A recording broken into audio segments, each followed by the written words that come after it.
Chapter 21. When Arbor had been younger, a traveling menagerie had come through Wood's clearing. He remembered seeing all kinds of animals that day, from wildcats to deer to strange massive animals with leathery skin and huge noses. But a few really stood out to him. The jaguar they'd had was definitely one of those creatures.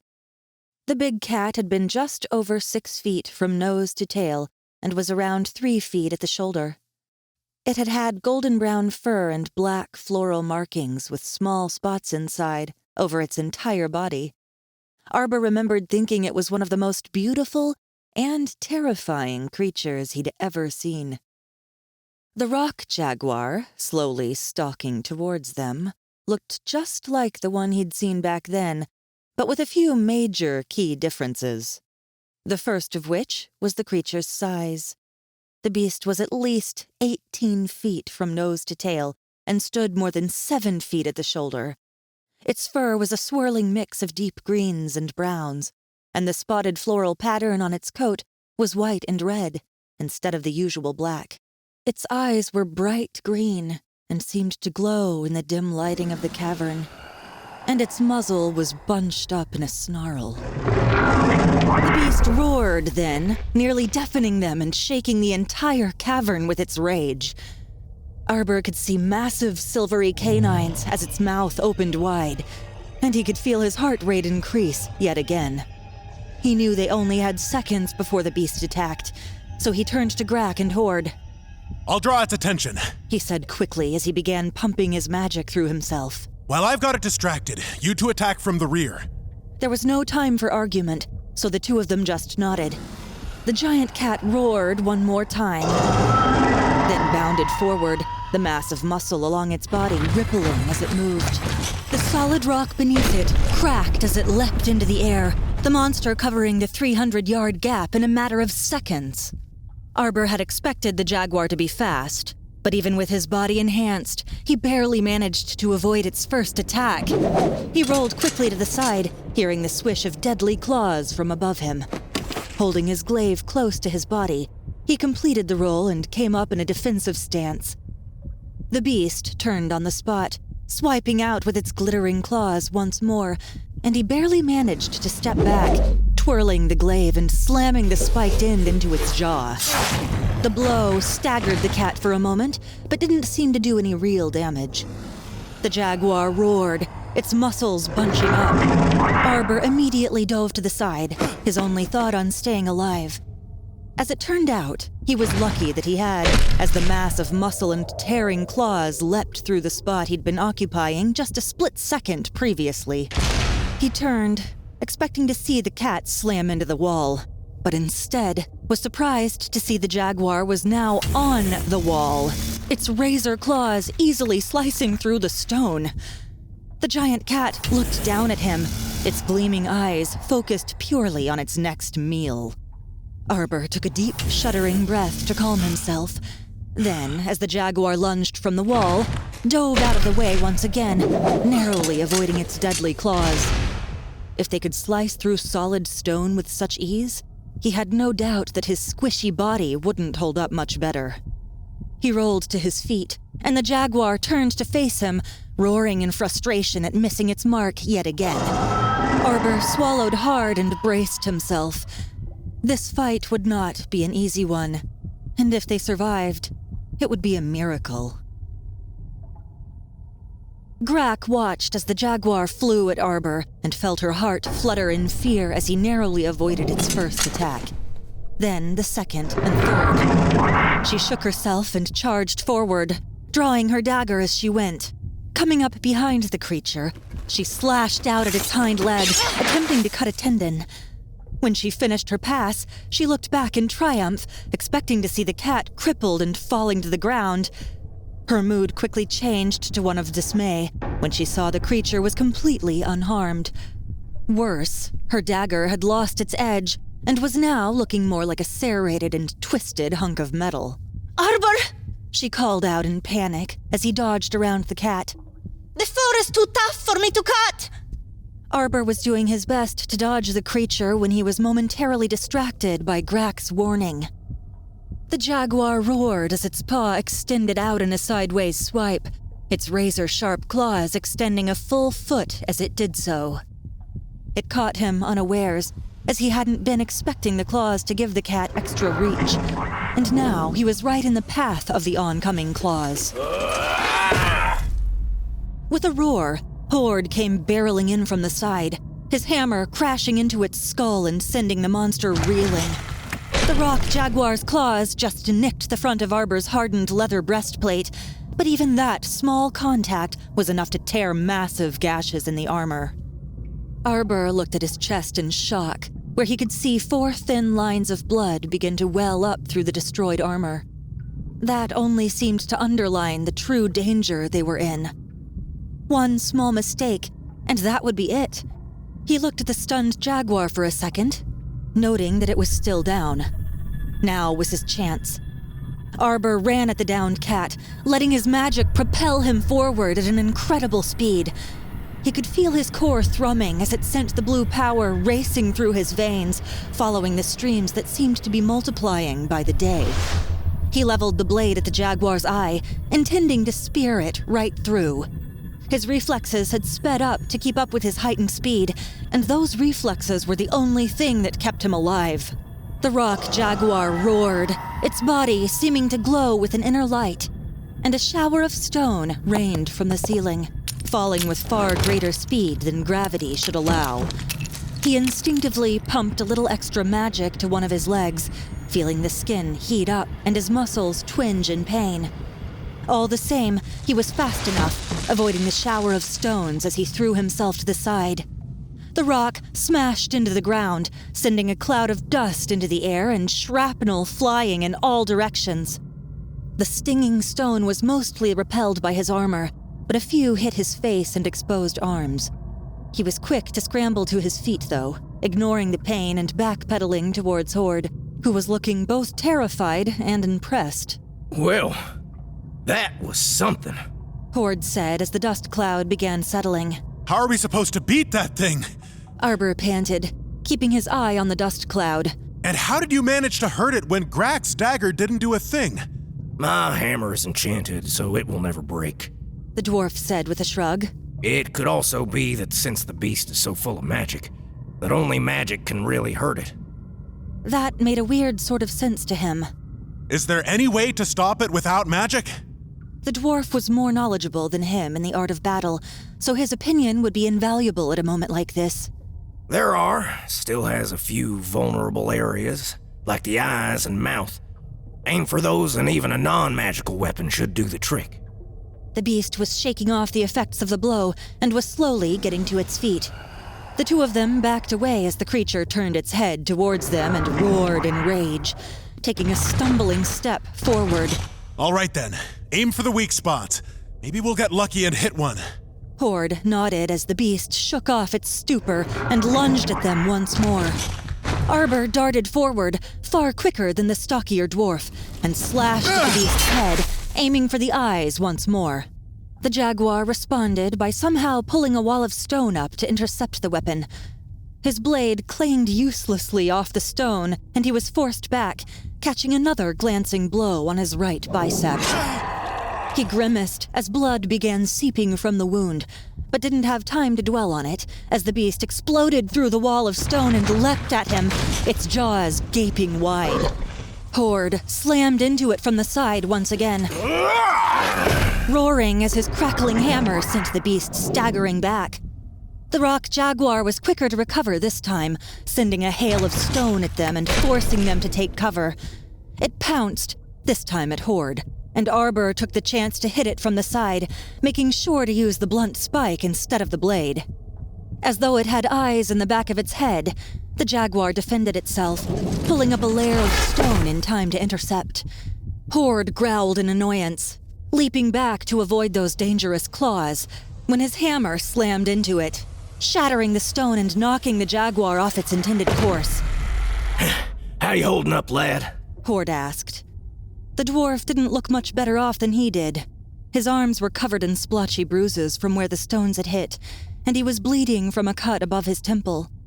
The rock jaguar, on the other hand, seemed to still be perfectly fine. This was not good. There was no way that just he and Horde could defeat this powerful beast on their own. They needed more magic. No one else was down here, though. It was just the three of them.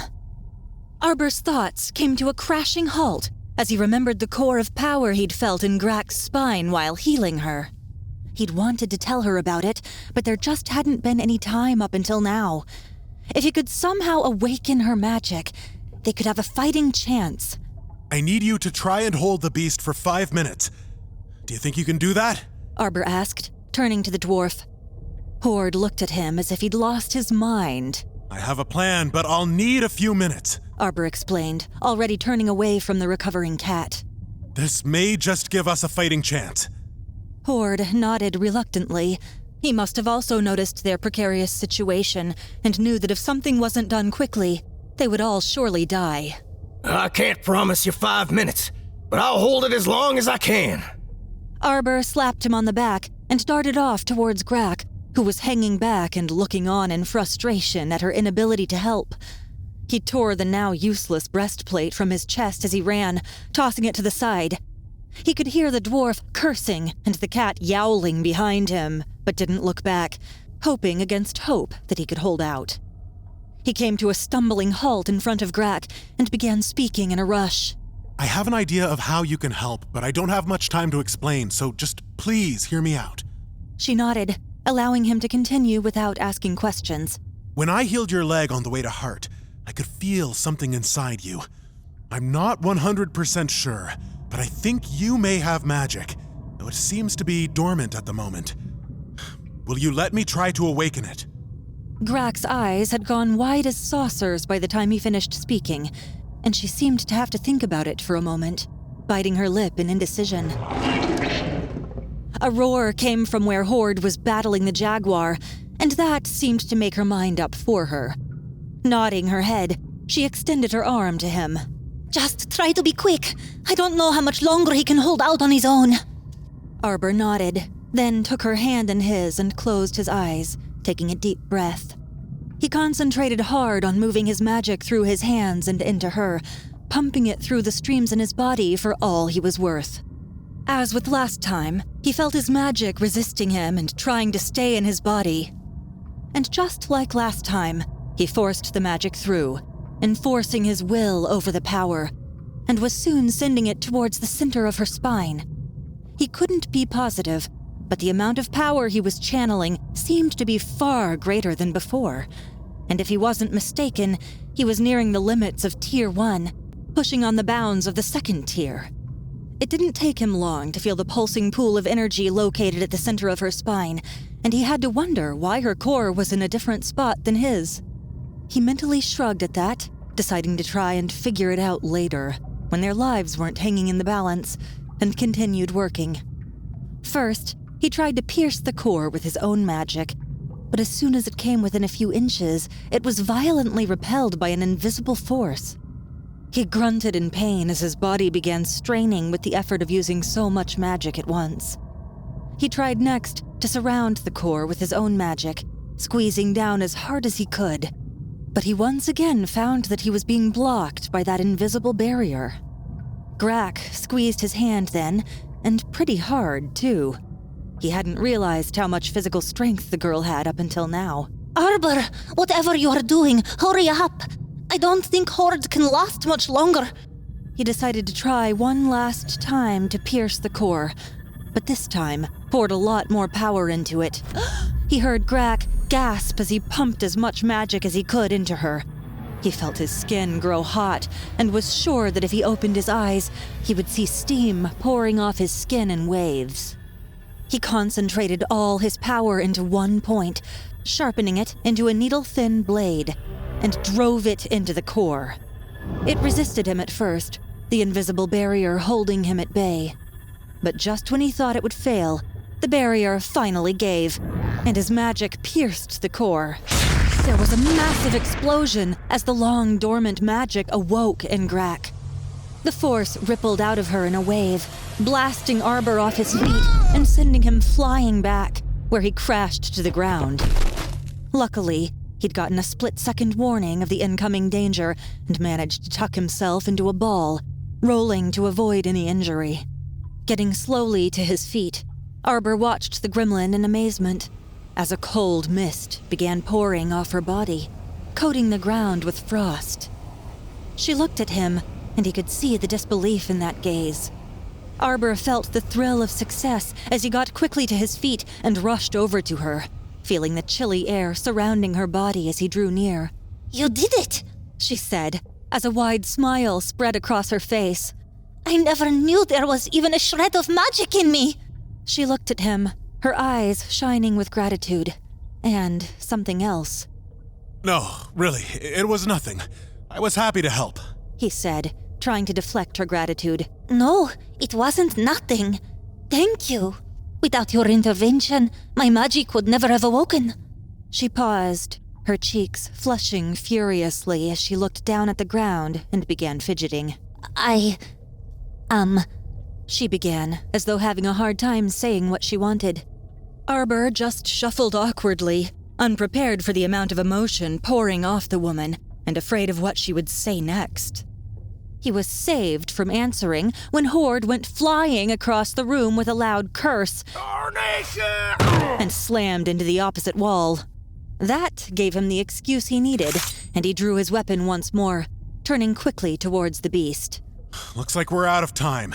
I don't know if you have any idea how to use your magic, but you have to try.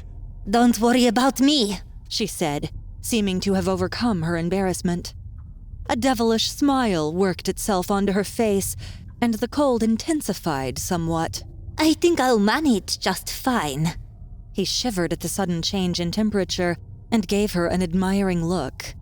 It had taken him weeks just to use the slightest bit of magic once he'd discovered it. It seemed that she was talented after all. I'll distract the beast and you strike it from behind. Sound good? He waited for her to nod before dashing toward the giant jaguar, taking its attention off the unconscious Horde. As he ran, he could see that Horde had somehow managed to bloody the beast's head a bit, but that seemed only to enrage the creature instead of putting it down. Arbor nimbly dodged a swipe from its claws as it closed with him, and he darted forward, jabbing the spiked end of his glaive at the eyes and nose. He quickly pulled it back as the beast snapped its jaws at the offending weapon. Arbor spun the weapon and pumped magic down the streams in his arms. The blade came around in a blur, too fast for the cat to dodge, and neatly sliced across its nose, drawing a line of blood. He was thrilled when the beast let out a howl of pain as the blade cut into it, thinking that he now had a real chance at success. His happiness was short-lived, however, when the beast swiped back and he foolishly tried to block the attack, thinking his strength would be enough. What he forgot was that his blade wasn't nearly as strong as he was. The rock jaguar's razor-sharp claws sliced through the blade as if it were made of paper, the blade falling to the ground in 4 neatly sliced sections, leaving Arbor holding a 4-foot pole with a metal spike at the end. He stared in shock for a second, then quickly danced back, narrowly avoiding another swipe of its massive claws. Arbor was extremely saddened at the loss. His glaive, the weapon he'd had since leaving his hometown, was now little more than an iron-bound pole with a pointy end. The creature slunk forward, teeth bared in a hateful growl and its eyes glowing malevolently. Arbor tried to step back, but the rock jaguar roared again, using some of its vast stores of magic. Arbor felt the ground beneath his feet give out, and he sank up to his knees into the solid stone. The beast pounced on him then, and Arbor quickly pushed the broken-off glaive haft between them in an attempt to stave it off. The monster's front paws landed on it, dropping its entire weight on him, its claws extending, but not quite reaching him. Arbor grunted and flooded his arms with magic, holding the beast's immense weight off himself, but he could already feel his body straining. There was no way he'd be able to hold out for long. If he was at the next tier, perhaps, but he wasn't quite there just yet. All his hope now lay in his gremlin companion. He just hoped she would be strong enough to take the beast down. Grak could see that Arbor was in trouble and knew that she had to act immediately. She could feel her magic now, pulsing slowly through her. She had never dreamed that she, a weak and ostracized gremlin, would one day wield magic. This was yet another thing Arbor had done for her. Her slowly budding attraction towards the handsome and sober man had turned to full-blown infatuation after what he'd just done. But all the same, she was becoming a little annoyed at how much she owed him already. How would she be able to repay this? She shook herself from her thoughts, focusing on the task at hand. Now was not the time to be thinking about this. She needed to concentrate and help him. Otherwise, she'd never get to tell him how she felt. Thanks to him, she now had power, and she would no longer be forced to watch from the side as others fought her battles. Arbor had saved her life on so many occasions. Maybe this time she could save his.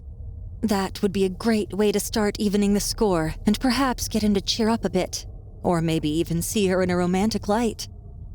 With that thought in mind, she closed her eyes and concentrated on finding the source of her magic.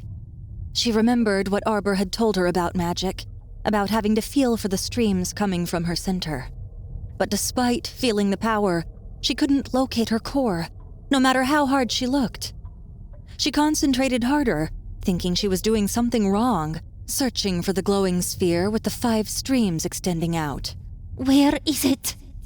It came to her then, and she remembered what Arbor had said about different types of magic. Maybe hers was in a different spot? She concentrated once more, scouring her body until...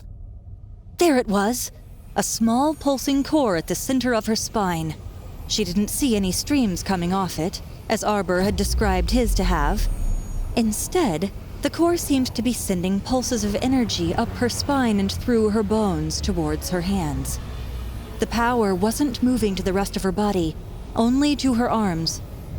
This entire process only took around 10 seconds, but in that time, the beast's body had grown noticeably closer to Arbor, its claws already nicking his shoulder and drawing blood.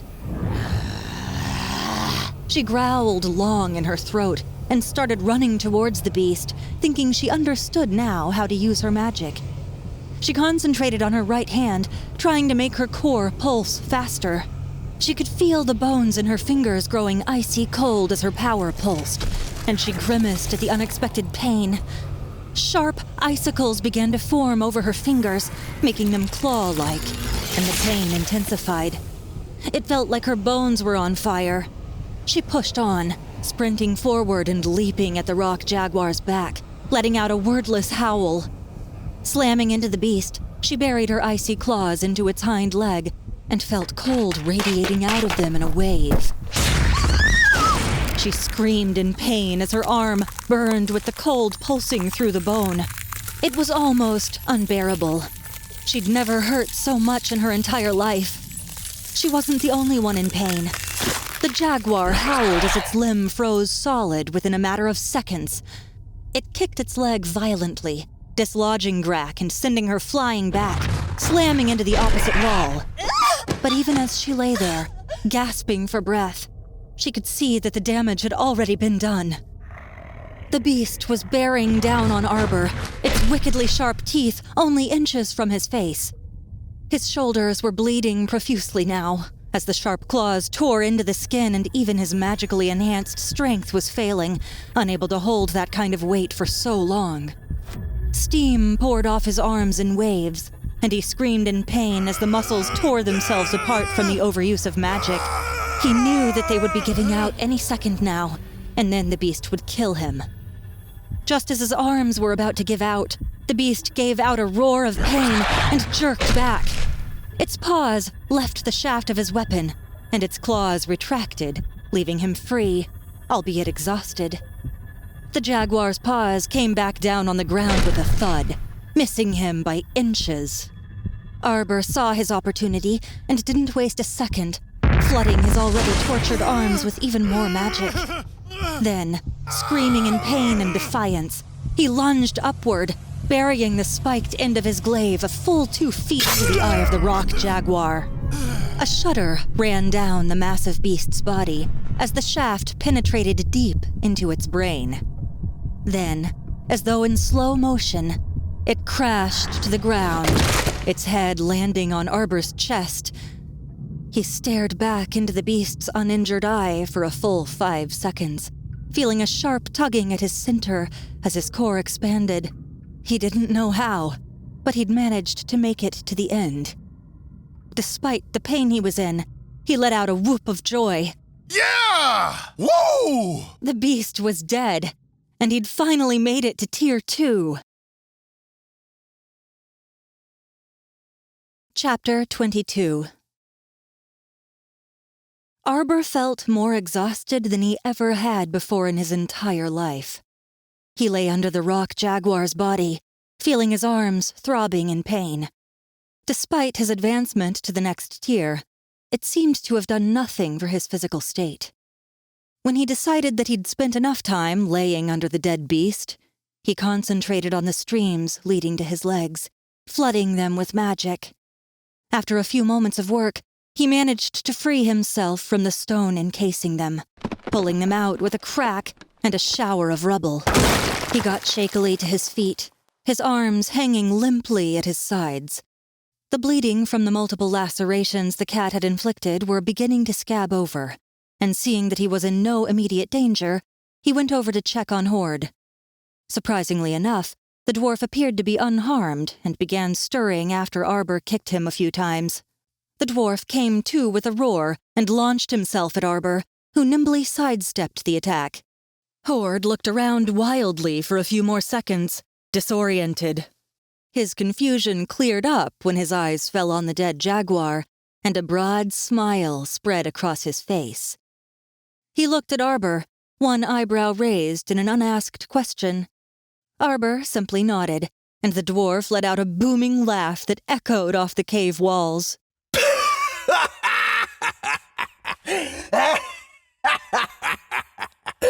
Killed that bastard right and good, he boomed, seeming not even to have noticed the multitude of bruises covering his body. Arbor went over to check on Grak next. She was sitting with her back against one of the walls, grimacing in obvious discomfort. She looked up as he approached and gave him a pained smile. You did it, she said as he sat down next to her. No, Arbor said, giving her a meaningful look. we did it. I'm not sure what you did, but you managed to hurt the beast badly enough to give me a chance to kill it. Grak nodded, and then winced again. Arbor noticed her hand then. Her body was shivering, and her usually red skin had a blue tinge to it. What caught his attention most was her hand, which seemed to be missing a couple of fingers. Grak! Arbor said in alarm, moving to examine the hand more closely. Don't worry about it, She said, trying to force a smile. the price of winning and all. When did this happen? And what happened to your fingers? I used my magic to form ice onto my fingertips, but I didn't really know what I was doing. I stabbed the jaguar in one of its hind legs and froze it, but it kicked me off. She grimaced again. The problem was that I froze my entire hand as well, and when I went flying back, 2 of my fingers cracked off. I think they're still stuck in the jaguar's leg. Arbor took Grak's hand in his and examined it. Her second and third fingers were missing, and her entire hand was icy cold to the touch. Why is your hand so cold? Arbor asked, concerned. I'm keeping it cold on purpose, otherwise the pain will be much worse. Grak said through clenched teeth. Arbor stared at the hand for a few long seconds, his mind racing. There had to be something he could do about this. She couldn't go for the rest of her life without her fingers. I'll be right back. I want to check on something. He said, getting to his feet. Grak just nodded, and leaning her head back, she closed her eyes. Arbor could feel his torn muscles and skin knitting itself back together as he approached the dead creature. It was strange. His magic seemed to be a paradox. If he used too much, it would destroy him, but the moment he stopped, it would put him back together. And to top it all off, it would put him back stronger than before. He walked up to the massive hind legs of the jaguar, finding that one leg was indeed frozen solid. He marveled at what Grak had done mere moments after awakening her magic. She had paid a heavy price for using it, though. But if he could find the fingers quickly enough, the price may not have to be permanent. His eyes swept over the leg for a couple minutes, shifting the leg around until he finally found them. 2 small, blue-tinged fingers were sticking out of the leg, and both were completely covered in ice. He carefully removed them from the leg, not wanting to cause any further damage. They were freezing cold to the touch as he carried them back, and he could soon feel them beginning to thaw. Sitting down next to Grack, he shook her shoulder a few times as she'd started drifting off. This wasn't good. She was keeping herself too cold, and her body was beginning to shut down as a result. Grack, wake up! He said, shaking her. You have to release your magic, otherwise you'll freeze to death. She blinked a few times, looking up at him in incomprehension. Her lips were tinged blue by now, and she was shivering. You need to release your magic, Arbor reiterated. Your body is too cold. She looked at him for another few seconds as she tried to clear the fog of pain from her mind. With a shudder, she started to regain her natural red color, and Arbor took her injured hand in his once again. He wasn't sure if he could reattach limbs, but he remembered his mother once telling him that if a finger was lost, it could still be reattached if done quickly enough. Holding the 2 severed fingers up to the stumps, he closed his eyes, feeling for the magic flowing through him. It seemed to be larger than before, a result of his advancement to the 2nd tier, and he resolved to keep track and see if it was growing. There were many more streams flowing from the 5 main ones now, and smaller streams diverged off of them to form an intricate latticework of magic pathways. Arbor concentrated on the large streams to his hands and allowed the magic to flow down. He felt the familiar resistance, but forced it through, pushing his magic into Grack. He heard the expected gasp as his magic flowed into her and concentrated on where he could feel the greatest amount of pain. He could see where the appendages had been severed, but he could feel that the nerves were all still alive. This would be very different than healing a cut or bruise. Those he could feel. He couldn't feel where the severed fingers were, as they were no longer attached to her body. This would make it a lot harder for him. Taking a few deep breaths to steady his nerves, he moved flows of his magic into the stumps. He then allowed his magic to leak out from the empty spaces at the ends, and hoped that this would do the trick. His head soon began pounding with the effort, and a blinding pain began to form behind his eyes. Despite the pain, he just gritted his teeth and pushed on. His recently healed arms began twinging once more as he increased the flow of magic through them. Finally, after what felt like ages, he began to feel a faint connection to the 2 missing fingers. The feeling became stronger as the time crawled by, and finally, he could fully sense them. He felt the thrill of success when his magic fully knitted the fingers back to her hand, and the nerves, bones, and tendons stitched themselves together. He released his magic and felt the strain that had been building in his arms fall away. They still throbbed in pain when he opened his eyes, but at least they'd stopped tearing themselves apart. His eyes then moved up Grack's face as he released her hand and allowed his arms to drop to his sides. Her eyes were shining as she held it up, whole and unblemished. She flexed her fingers a few times, just to be sure she wasn't dreaming. A huge smile lit up her face. She threw her arms around him, laughing and crying at the same time. I can't believe it. I thought I'd lost them forever. Thank you, she sobbed. Arbor, for his part, accepted it. He was aware of what he had just done, and he was glad to have helped her once more. It looks like I owe you yet again, she said, pulling back with a small pout. And I'd just evened the score by saving your life. You don't owe me anything. You are important to me, and if I have the power to help, I will. Grack's face flushed a deep crimson, but she quickly covered it by sticking her tongue out at him. Easy for you to say. You didn't just have your fingers reattached. Arbor just shook his head at her display. Is that any way for a lady to act? He asked in mock annoyance. Who said anything about me being a lady? she quipped. Their banter was interrupted by Horde. Come over here. You'll want to see this. He gave Grack an apologetic look, but she just waved him off. I'm fine. Go on. Go see what that lovely dwarf has to show you. And remind me to kill him for ruining a perfect moment. This last bit was muttered under her breath, so Arbor didn't hear.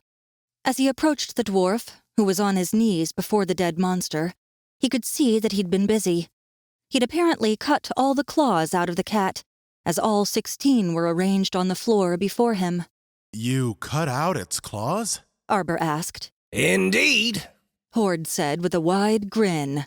Not many know this, but the claws of mythic beasts are made of a very rare metal, and the claws of one of the 5 mythic cats are the rarest of all. His grin seemed to widen even more at this, and he rubbed his hands together in glee. How rare is this metal, really? Arbor asked as he stooped to lift one of the claws. As soon as he lifted it, he noticed how light it was. Way lighter than any metal of this size should be, in fact. It had to be magic of some sort. The metal was deep brown in color, with swirls of a deep green streaked throughout. He found this quite curious, as the metal had been a silvery color when they were still attached to the jaguar. Arbor felt the tip with one of his fingers and winced as a small bead of blood welled up almost immediately. Gingerly, he handed the claw back to Horde, who took it with obvious care. Why is the metal green and brown now? Wasn't it a different color? Arbor asked as he wiped his bleeding finger on his pant leg. The magic of the jaguar became infused in the claws once it was killed, Horde said as he examined one of them. It really is quite fascinating. Arbor found it quite amusing that the gruff dwarf was becoming so excited over a few pieces of metal. So, would it sell for a lot of money in a city? Arbor wondered. Sell it? Are you crazy? This metal is one of the rarest and most powerful on the face of the planet. Is there some part of you that didn't understand? He asked, looking horrified at the very notion that he would want to sell it. No, I understand it just fine, but I have no use for it, Arbor said with a shrug. The dwarf shook his head, wondering if Arbor's stupidity knew no bounds. This metal can be forged into the strongest magical weapons and armor in the world. I will not sell it. Arbor shrugged. Then don't sell it. By my count, 5 of those are yours, He said, gesturing to the pile of claws. There has to be at least 50 pounds worth of metal there, though it doesn't feel like it. Horde nodded at that.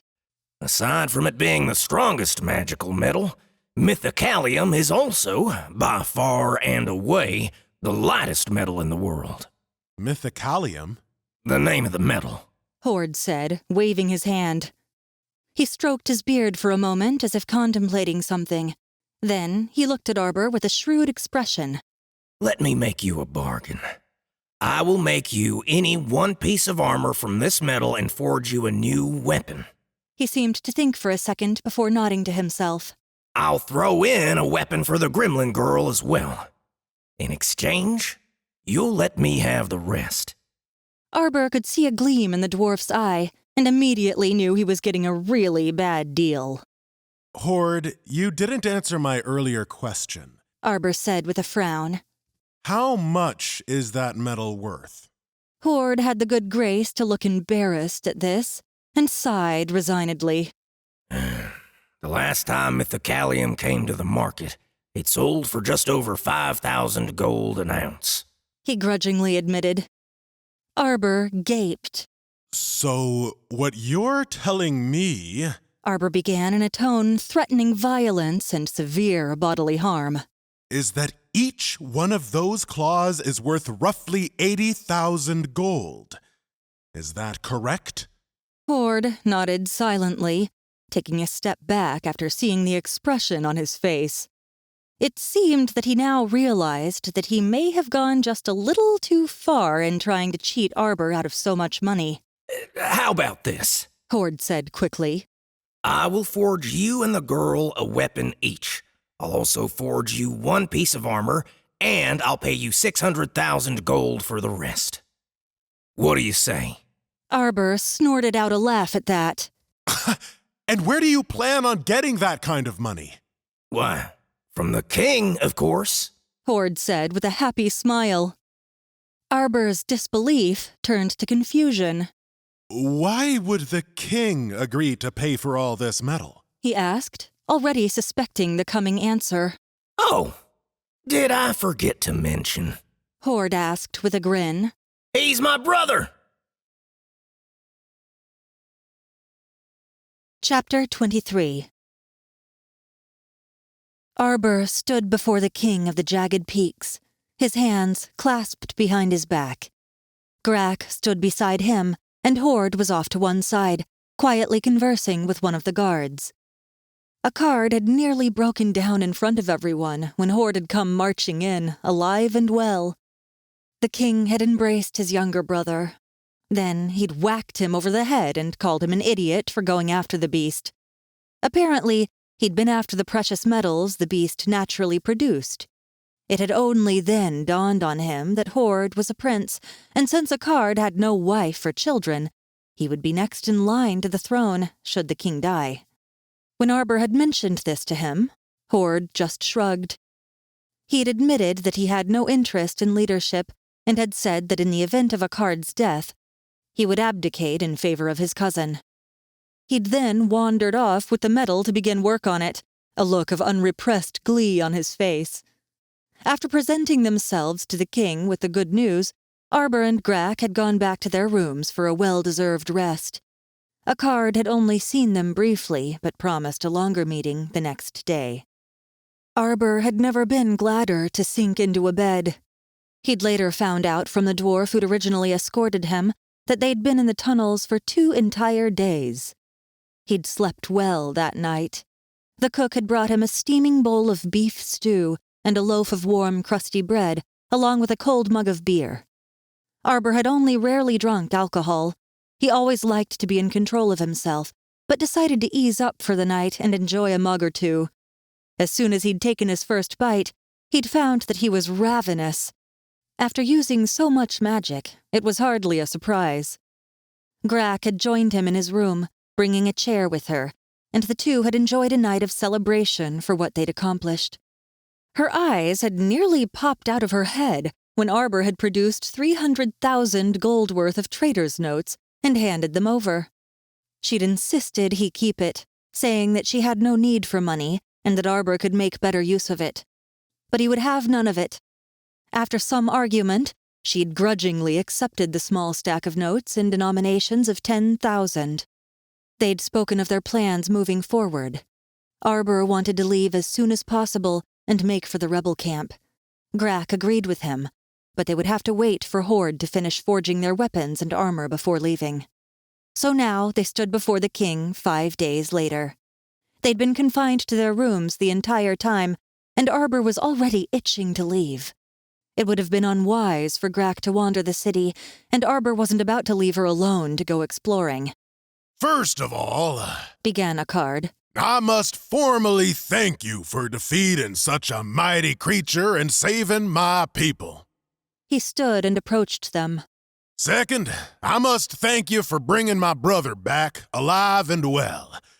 I had not dared to hope that I would see him again, but you brought him back, and for this, you have my eternal gratitude.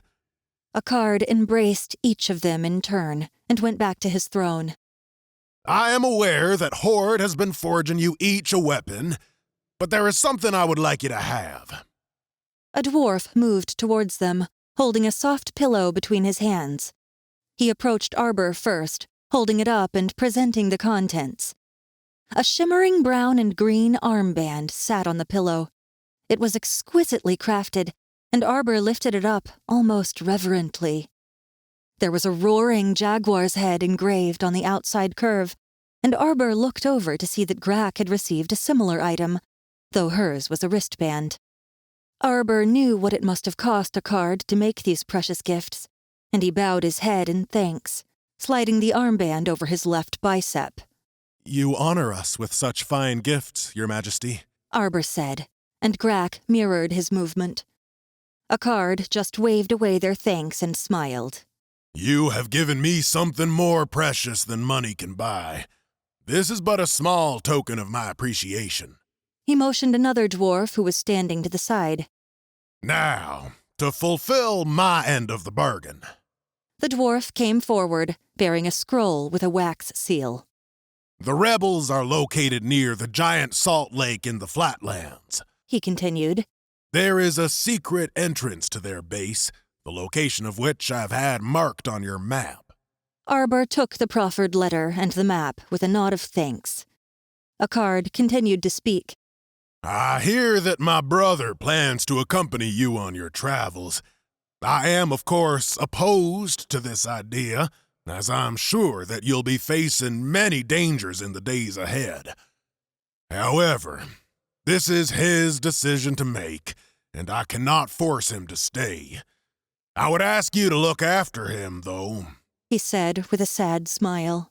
He is the only family I have left. Arbor nodded gravely.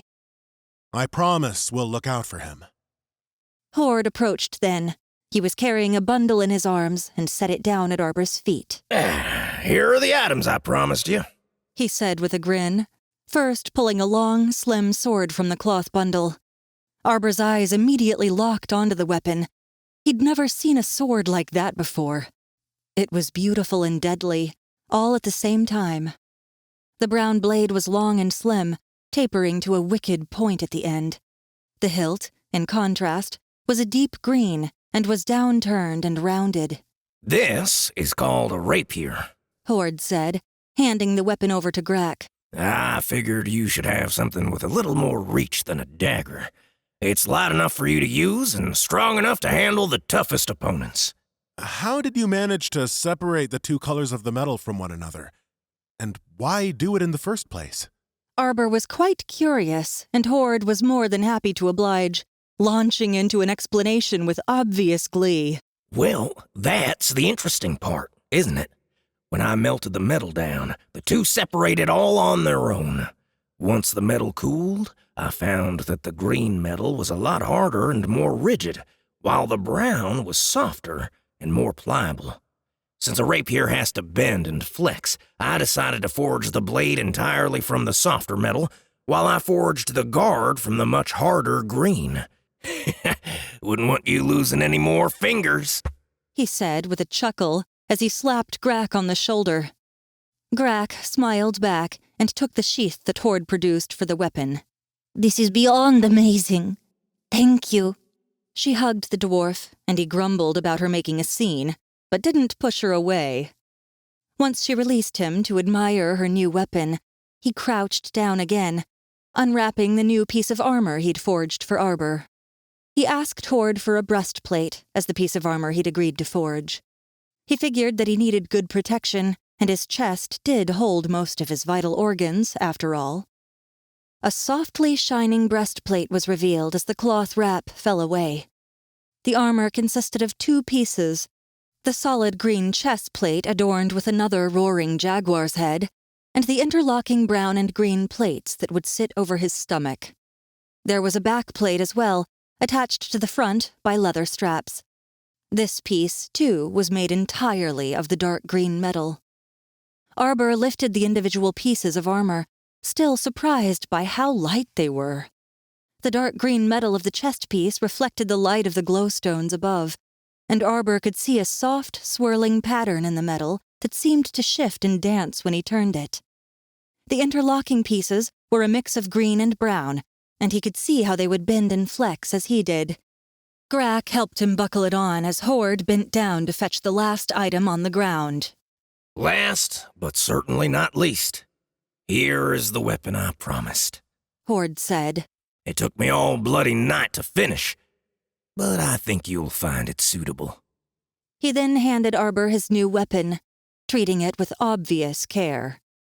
Arbor held the glaive in his hands, staring down and marveling at the workmanship. The 2-foot blade was a mix of the two metals, with the outer edge being a solid green and fading to a solid brown at the spine. The guard was made of the harder green metal and extended 6 inches to either side. The handle, to Arbor's surprise, was also made of mythicalium and was wrapped in leather in the center for a better grip. Finally, the 4-foot pole ended in a solid green spike that balanced the weapon perfectly. Arbor took a step back. He had to test this new weapon, after all, and moved through one of the forms Silver had taught him. The weapon was light as air and seemed to come alive in his hands. He twirled the glaive over the back of one hand, performing a sideways slash, then spun it to jab with the spiked end. He then sprang forward, using the haft to shove an imagined foe back and spun it to deliver a finishing thrust, the blade extended outward. Then, he leapt 10 feet into the air and performed a downward spinning slash, light dancing off the whirling metal. He landed in a crouch with the blade held behind his back, point towards the ground. He held the position for a moment before relaxing and straightening to a standing position. When he finally looked up, he noticed that the entire audience chamber was silent, and they all stared in open-mouthed amazement. Arbor flushed slightly as he saw that he'd drawn every eye in the room. Then, Horde roared with laughter. His booming voice echoing around the chamber, and after a few moments, Hard joined in. Everyone else was too shocked to say a word. I've never seen a display such as that, he exclaimed. You were moving so quickly I could hardly follow what you were doing. Grack stared up at him, the same look of awe in her eyes. Were you using your magic to speed up your movements? She asked in an undertone. He was about to shake his head no, when he realized that he had been, subconsciously, speeding up his movements. Even more surprising was the fact that he didn't feel any pain or discomfort. Now that he concentrated, he could feel the magic pulsing through him, flowing from his core and making his body practically hum with energy and strength. Is that a side effect of Tier 2 magic? Or could it be something else? I was using magic, Arbor sheepishly admitted as he released the flow of power. I hadn't realized I was doing it until you pointed it out. I guess there are many things we have yet to discover about magic, Grack replied, her brow furrowed. She then turned to Horde and gave him a bright smile. Thank you again for the rapier. I will cherish it as long as I live. Yes, thank you. Arbor was quick to put in as well. This weapon truly is a masterful work of art, and the armor is as well. These aren't just any weapons and armor you have with you, Horde said in a smug-sounding voice. Apparently, he wasn't done bragging yet. We dwarves were never very adept at using magic ourselves, but the Almighty blessed us with the power of smithing and enchanting. Mythicalium is the single most magically charged metal in this world, and I've enchanted both your weapons and armor. He turned first to Grack. Your rapier will always strike its intended target, even if your aim is off. There is another perk to using mythicalium as well. Since it is a magical metal, you should be able to conduct your magic through it. He turned to Arbor next. I can't say this for sure, but it could be that you are subconsciously using magic due to the properties worked into your breastplate. It can, for a short while anyway, take the strain of your magic upon itself. This way, you can use a lot more than would normally be advisable, without any risk of harm. Arbor had to suppress the urge to cheer as he said this, already imagining how useful this would be, especially in a fight. With an enchantment like that, he could push his magic to unimaginable heights, drawing more magic from his core than his body would normally be able to handle. It might even speed his advancement to the 3rd tier. The blade on your glaive will cut through almost anything, the dwarf continued. I didn't choose the enchantment, but with magical metals, it can sometimes happen. They have a mind of their own. The best part about this weapon is that you won't have to be afraid of the haft snapping like it did in your last fight. The metal is light enough that I was able to forge it from a single piece of mythicalium, instead of wrapping it around a wooden haft like your last weapon. Arbor thanked the dwarf once again as Horde handed him the sheath, noting that it was a little different than his last one. The blade slid into a sheath that hung down his back near the ground, and 2 small hooks held the haft in place, with the spiked end protruding over his shoulder. Arbor drew it a few times and found he preferred this sheath to the last one. Once he was satisfied that he could draw the weapon at a moment's notice, he turned and faced the king. The dwarf bowed his head to the small group, keeping his features schooled, though Arbor could tell he was having a hard time of it. His brother, whom he'd thought dead, was now leaving once again. He could understand the king well. He only had one family member left as well. If he were in his position, he doubted he'd even be willing to let her out of his sight. Have a safe journey, and may you find what you've been seeking. Good fortune be with you. The king stood then and placed his fist over his heart. The 3 of them mirrored the movement. Then Arbor and Grack turned to leave. It wouldn't be polite to stay and intrude on 2 brothers saying farewell. Chapter 24. Karya and Sylvester arrived at the gates of the elven capital, Srila, 3 days after leaving the small settlement. It was nearing sunset when they finally made it. As they approached the gates, they were stopped by 2 elves who were standing guard. One of the guards moved forward, eyeing Karya with distrust. What business have you here, human? He asked rudely, walking right up to her and leaning down to leer into her face. Karya took an involuntary step back, but then Sylvester spoke up. She's with me, He said. I hope you don't have a problem with that. The guard looked up at Sylvester, and the leer was instantly replaced by a look of fear and recognition. Of course not, my lord. The guard stuttered out, standing stiffly and saluting. Then we'll be on our way, He said, taking Karya by the arm and leading her past the guards.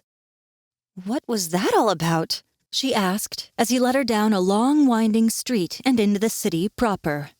The city was nothing like she'd imagined it to be. There were tall, elegant buildings, all made from the thin trunks of golden leaf trees. The streets were made of some kind of red stone that were laid out in patterns, and elves of all shapes and sizes moved about. Oh, think nothing of it.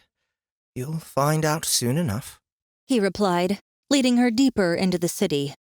Though she was curious about the guard's reaction, she decided to leave it for now. After all, there was just so much to see. Karya immediately noticed that Sylvester had been right about one thing. A lot fewer elves shot her dirty looks or purposely jostled her as she walked by. She did see the occasional look of distrust, but not nearly as many as she'd been expecting. As they continued to walk, Karya looked around in wonder. There were all kinds of things to see in a city. Vendors shouted their wares from open storefronts, children laughed and ran through the streets, and delicious smells permeated the air. She stopped at one booth, where the smell was just too good to pass by. She could see small brown squares on thin wooden sticks lined up on the counter, and her mouth watered at the scent. Sylvester walked up next to her to see what had grabbed her attention. What is this? It smells so good, Karya asked excitedly. It's called chocolate. It's a specialty of the city. You won't find it anywhere else in Ladron. How is it made? Karya almost demanded as the smell wafted over her again. Sylvester laughed at that. There is a special bean that grows on the outskirts of the city. The trees can only survive here due to the weather being warm all the time. An elf came from the back of the stall, and a wide smile lit her face. First time in the city, dear? She asked Karya. Karya nodded vigorously. Yes, it's quite overwhelming, and there's just so much to see. Sylvester interrupted the 2 of them. I'm sorry to cut this short, but we don't really have a lot of time to hang around. We really should be going. Karya glared at him, but the elven woman just laughed. Oh, here you are, dear. She handed Karia one of the sticks of chocolate. But I don't have any money. Karia protested, but the woman waved her off. I hope you enjoy it, dear. She could hardly believe her good luck and wasn't one to turn down gifts when offered so generously. Thank you very much, she said, as Sylvester tugged her away from the stand. Karia glared at Sylvester one more time as she yanked her arm out of his grasp. Then she concentrated on the chocolate the woman had given her. Taking a small bite, her eyes went wide in delight. She had never tasted something so soft and rich before.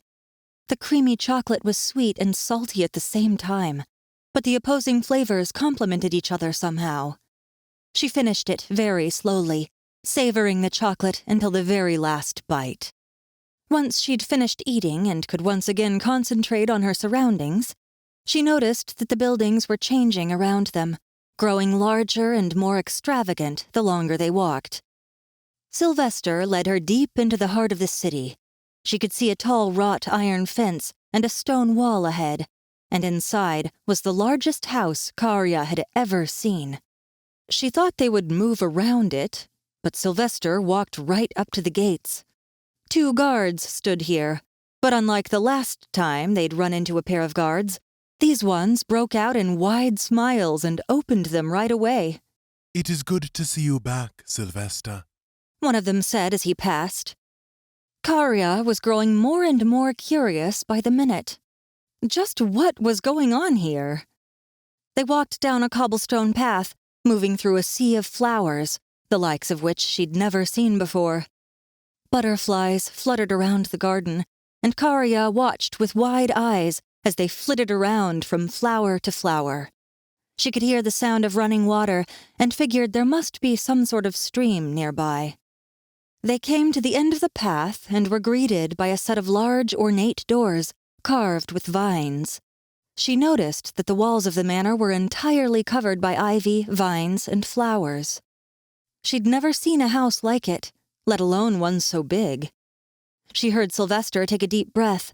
Then he pushed the doors open. The silence was palpable as they entered the large manor, and there was a loud, echoing boom as the doors closed behind them. They walked into a large, empty entryway with 3 corridors leading off in different directions.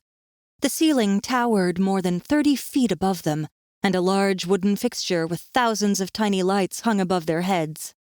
They moved out of the entryway and into the main corridor, their footsteps echoing off the walls as they did so. Paintings of nature and fine tapestries dotted the walls on both sides. Flowers stood in tall vases along the walls, and a rich violet carpet ran the length of the corridor. There were doors dotting the walls every so often, but Karia could see they were heading to the ones at the far end of the hallway. 4 guards stood by this door, and when they saw Sylvester, they stood straighter, their expressions changing to those of shock and disbelief. One of the guards knocked and quickly entered the room as they approached.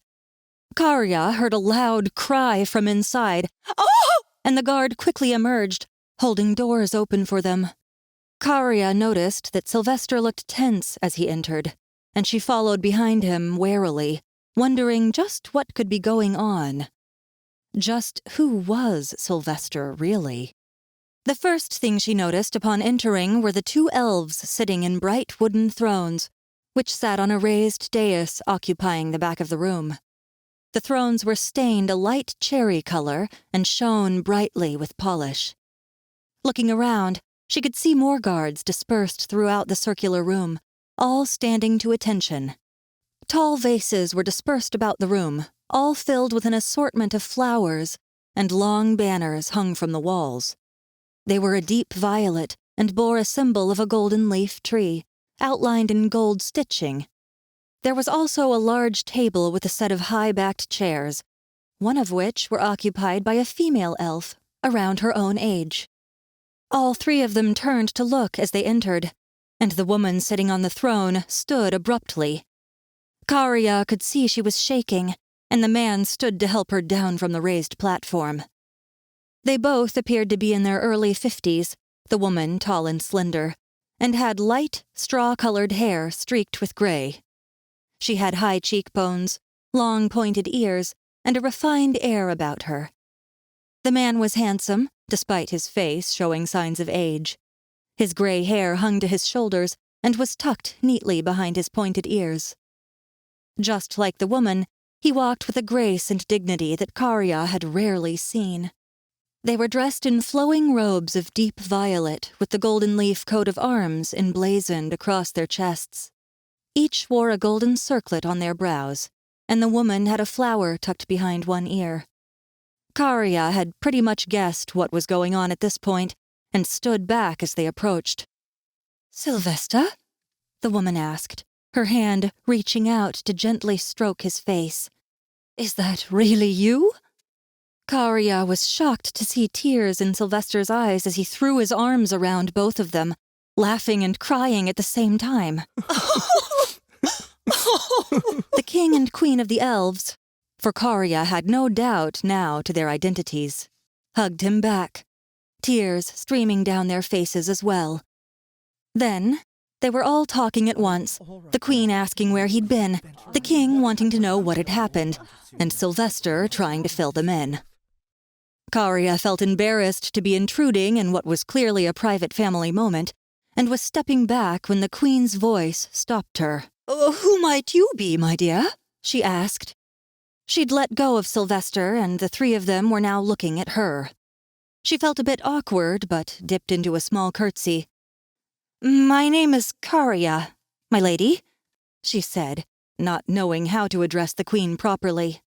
"Oh, what a polite young lady you are," she said with a warm smile. "Sit down at the table, dear. We just want to speak with Sylvester alone for a few minutes. We'll join you as soon as we are finished." She gestured to the table where the elf girl sat. Karya nodded and walked to sit down next to the girl. "My name is Kaya," the girl said with a dazzling smile. "I'm Sylvester's foster sister. What might your name be?" Karya thought that Kaya was the prettiest girl she'd ever seen. She had long, honey-colored hair, a sparkling smile, and the most beautiful hazel eyes. Her ears were long and pointed, and her brows were slightly slanted, like the other elves. Her face was slim, her skin pale and flawless, and her frame slender. Karya had thought the elves she'd seen were pretty, but none of them could even come close to her. "My name is Karya," she said, holding out a hand for the other girl to shake. She had to admit that she was more than a bit jealous of the elf. Back home, she'd been the envy of Wood's Clearing. There had already been suitors lining up for when she came of age, but this girl was something else entirely. She chastised herself then, remembering what her brother had told her so long ago. Who was she to judge someone based purely on their looks? This girl introduced herself and had been quite friendly with her. There was no need for jealousy. Besides, she wasn't looking for suitors right now. She was trying to get into the magic school. Instead of focusing on her looks, she decided to ask about something else that had stood out to her. "You said you were Sylvester's foster sister?" "Yes," Kaya replied, flashing that dazzling smile again. "Sylvester and I aren't really the king and queen's children," she explained. "There is a law in the Golden Leaf Forest that the rulers must care for the orphans of their subjects, should they have no family of their own." "Wow," Karya said, astonished at the care the rulers gave their subjects. "Yes, it's quite generous of them," Kaya said, still smiling. "Sylvester and I are currently the only orphaned children around without some sort of extended family. The king and queen aren't required to treat us as family, but they insist on showing us both all the care they would, had they been our birth parents." Karya smiled when she heard that. They sounded so kind and generous. Maybe she would be able to stay here. Maybe the king and queen would take her in as well. Although she wasn't an elf, she had saved Sylvester's life, and even now, he must be telling them what she'd done for him. That thought made her relax a bit. "I am curious how you came to meet Sylvester," Kaya said. "Would you like to tell me what you've been through? I can feel quite a bit from you right now, and I've gotten a few snatches of memory, but I can't get a clear picture." Karia blanched a bit at that. How do you know what I'm feeling? She was on her guard now. Kaya just laughed again. It's my magic, She explained. I have what's known as connection magic. Basically, I can understand people better. She leaned forward in a conspiratorial whisper. It's not a very powerful magic, but I can sometimes see into people's minds, She said with a devilish grin. You wouldn't believe the things some people are thinking about. Karia stared at the girl for a long moment as Kaya's grin grew wider. Really? What kinds of things? She asked, more than a little curious. Kaya leaned in just a bit closer, her voice lowering to a whisper. Karia's face went red as Kaya spoke, and when she moved back, she stared at the girl in astonishment. There's no way that happened, She hissed. But Kaya, despite the way she was flushing as well, merely grinned back. Oh, it did. I can tell you more if you'd like. No, that's fine, Karia was quick to say, eliciting a chuckle from the elf girl. When she'd first seen her, she'd thought the girl was a proper princess, but after what she'd just said, she could see that she was anything but. Karia decided right then and there that she liked this girl, and proceeded to tell her entire story. How her family had been killed, and she had been captured by slavers. How she'd met Sylvester and escaped with him. How she'd been forced to kill the tracker. Karia faltered at this part of the story, but forced herself to continue on. She finished recounting her tale, with their meeting Silver and her discovery of magic on the way here. Kaya listened in rapt attention as she spoke, her earlier smile fading. By the time she was finished, she looked about ready to start crying. She moved forward, wrapping Karia in a tight hug. "Oh, you poor thing," she said, squeezing her a bit harder. To lose so much at once and have your life change so drastically, it must have been terrible. Karia was a bit surprised that someone she'd just met was so caring, but hugged her back all the same. She could feel a soothing sensation coming off the girl, and had to wonder if she was using her magic on her. And about that man you killed, Kaya said quietly. Karia stiffened up at this. That man's death had been plaguing her for weeks. Some nights she would close her eyes and see that man's dying face staring back at her. It wasn't your fault, she whispered soothingly. I feel the same pain and anguish you do for what you had to do, but you have to know that it wasn't your fault. You can let go. Despite herself, Karia suddenly felt as though a massive weight had lifted off her shoulders. All the guilt she'd been feeling just melted away as though it had never been. By now, she had no doubts as to whether Kaya was using magic on her or not. But she was too relieved to care. She sat back from Kaya, tears budding in the corners of her eyes, and at a loss for words. Thank you, she whispered. Kaya just smiled and hugged her again. Since you're obviously going to be staying with us, let's be friends. Karia laughed at this, sniffing and wiping her eyes. Let's, she said, in total agreement. Chapter 25. The king and queen finished their talk and came to sit down across from her and Kaya a few minutes later, with Sylvester taking a seat between them. First, let us introduce ourselves, the queen said.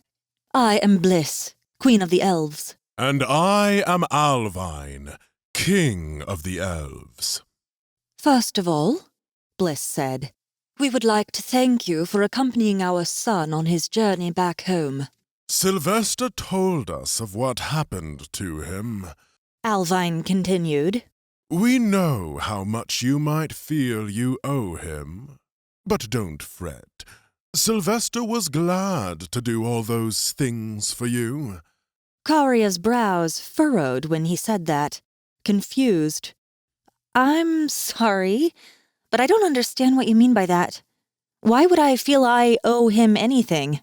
Bliss's eyebrows drew together, and her mouth hardened into a flat line. I would think that you would be just a little grateful to him after he saved you from those slavers, she said, outraged. Or Alvine interjected, also clearly annoyed. for having to kill that tracker after you botched up a plan and were too scared to act. Or when he saved you from those Gila lizards out on the flatlands, Bliss continued. I should think you would be on your knees thanking him. To say she was shocked would have been the understatement of the century. Karia gaped, first at the king and queen, and then at Sylvester, who seemed unable to meet her gaze and instead looked out over her head. I did all those things, she finally burst out, feeling shock turned to anger. All those things he claims to have done for me, I did them all for him. She was on her feet now, pointing accusingly at him. This little coward wouldn't have survived a day without me. He was too scared to kill that man, and I saved his life. Young lady, Bliss exclaimed, also getting to her feet. I know that you've had a traumatic few weeks, but going so far as to claim credit for someone else's deeds. She shook her head. Truly shameful behavior. Karia blanched a little at the queen's icy glare, but she wasn't about to back down, not when she knew she was in the right. Well, it seems, Your Majesty, she said, lacing the word with as much sarcasm as she could, that your son also forgot to mention that another man was along for a good part of this journey. I am sure that if we can track him down, he will tell you what a lying snake your son is. She saw Sylvester flinch at this and felt a small amount of satisfaction at seeing him squirm. I see no man here, Alvine bellowed, now standing up as well, his face livid with rage. All I see is a sad little human girl trying to take credit for my son's heroic deeds. If a man did travel with you, where is he now? Karia took a step back at this and began stuttering. I don't know where he is, she shouted. She could feel a headache coming on. Silver just left us at the edge of the forest and told us that he had to leave. Karia stopped her tirade as the king and queen had gone absolutely still, their faces taking on an ashen appearance. Alvine and Bliss looked at each other for a few moments, fear clearly written on their faces. Did you say a man named Silver brought you here? Alvine asked quietly. Karia was confused as to why it would matter who Silver was, but she nodded. She was having a hard time keeping her rage in check. Did this man have wild red hair, purple eyes, and orange-colored skin? He asked again.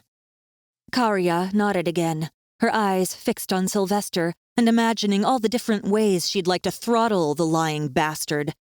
And why the hell did it matter what Silver looked like?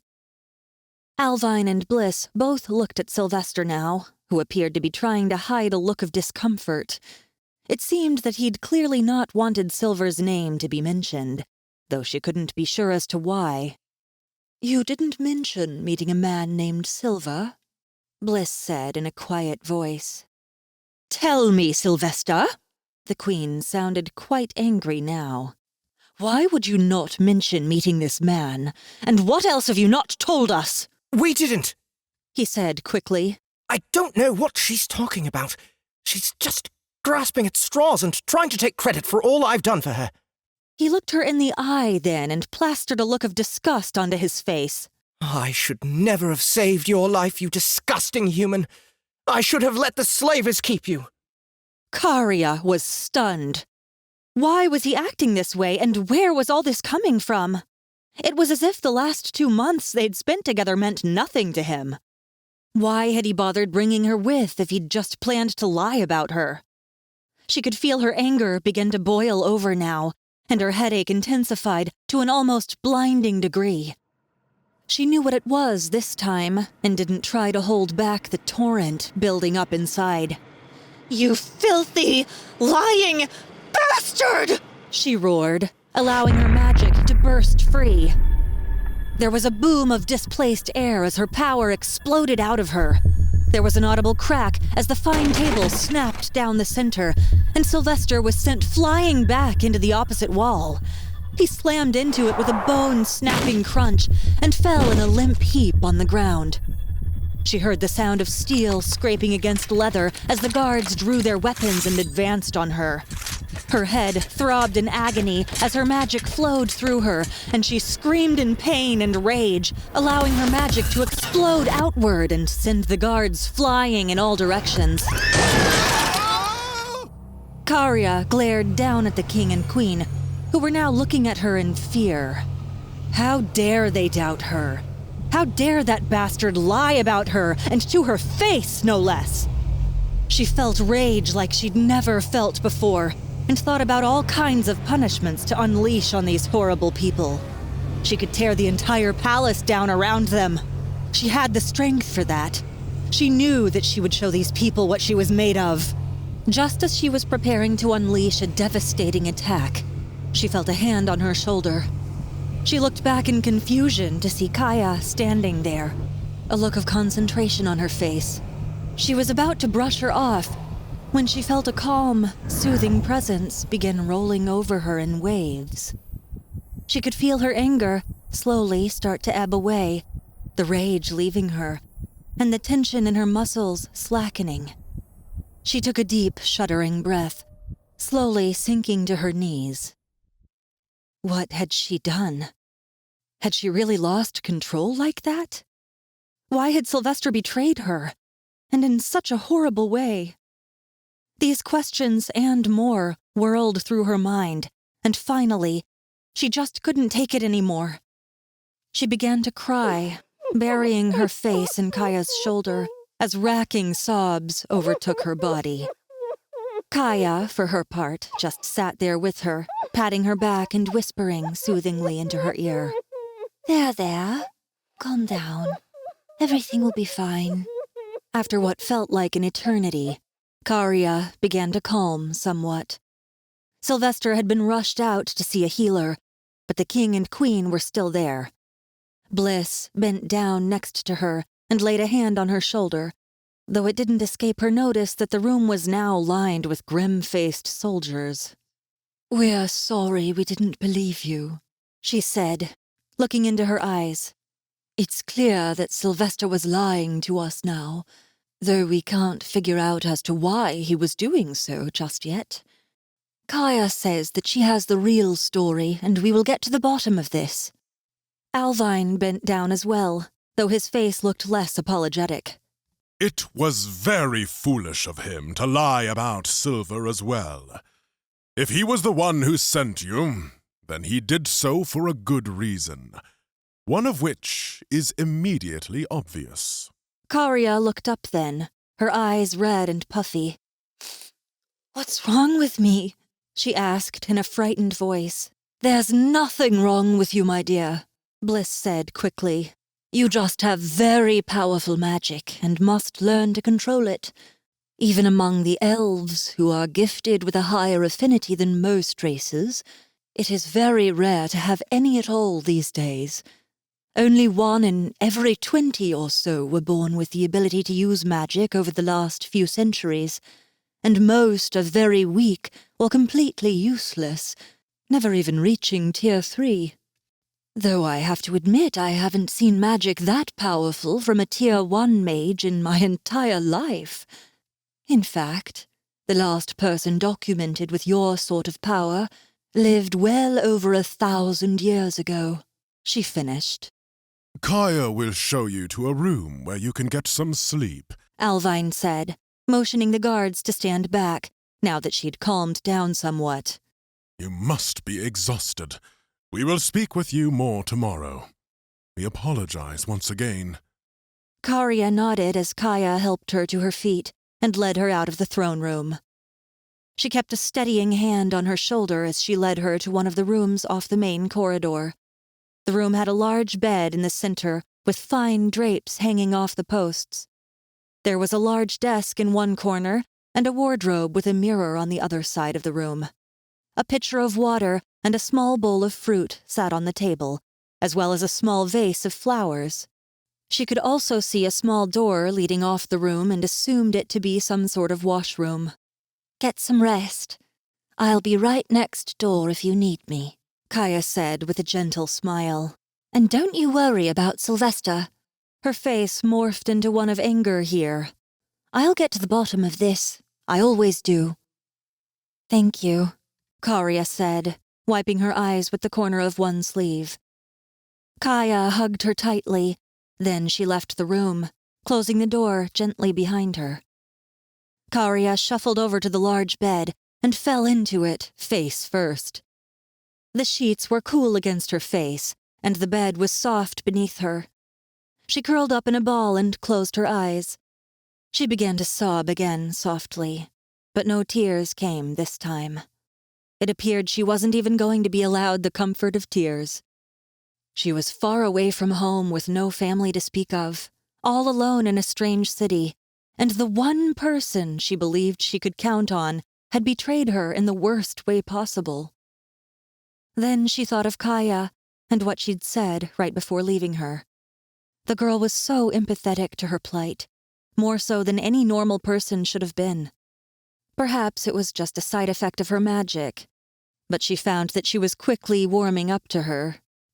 Maybe she wasn't so alone after all. Chapter 26. Karia awoke the next morning to a light rapping on her door. Getting groggily out of bed, she shuffled towards it, yawning expansively as she rubbed her eyes. She opened the door to see Kaya holding a small tray in one hand and a bundle of clothes draped over her arm. May I come in? She asked with a bright smile. Karia just grumbled a little bit, but moved out of the doorway to let her enter. Her head was pounding, and she knew she must be suffering the after effects of using too much magic. Kaya set the tray down on the desk, then moved over to her bed. She began straightening the covers, then laid the clothes out neatly, smoothing out any creases. I don't know how these will fit you, she said as Karia walked over. We didn't have any extra clothes on hand, but you look to be around my size, so I've brought you some of mine. It may be a bit, roomy in the chest area, but you should be able to use them until we can get the tailors to fit you for your own. Karia just nodded, too tired to be insulted at Kaya's remark, and went over to the food tray. She had no idea how this girl could be so chipper this early in the morning. Lifting a small cup full of what she assumed to be tea, she took a sip. She almost gagged as the familiar flavor of medicine entered her mouth. Kaya laughed at her expression and held out a cup of fruit juice. She quickly downed the rest of the medicine, shuddering at the taste. Then she took the proffered cup with a nod of thanks and had soon washed the nasty taste out of her mouth. I figured you wouldn't be feeling too well after using that amount of magic yesterday, so I stopped by the healers this morning to fetch it for you.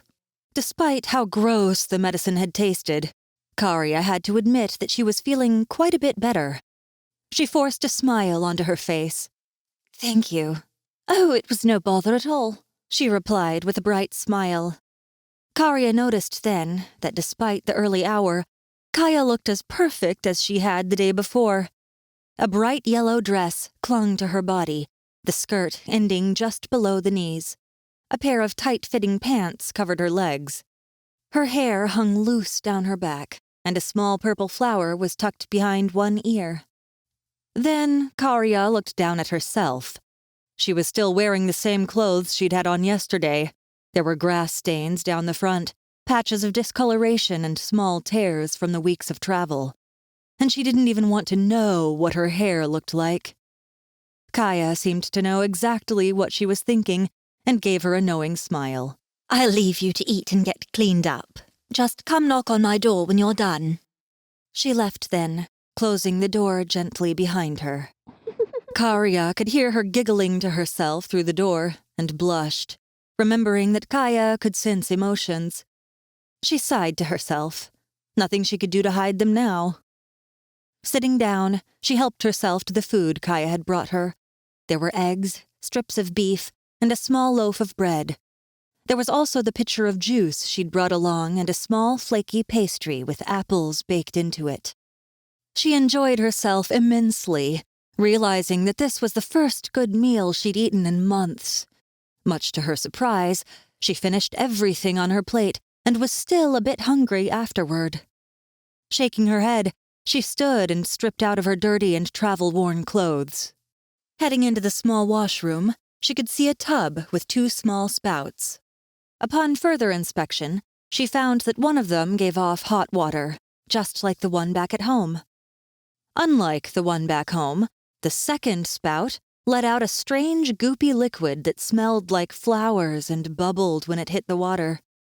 Karia laughed, delighted, and was soon sitting in a full tub of warm water with bubbles thickly coating the surface.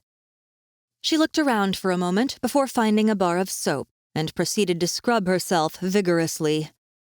When she tired of soaking in the tub, she left the washroom, still drying her hair with an extremely soft towel.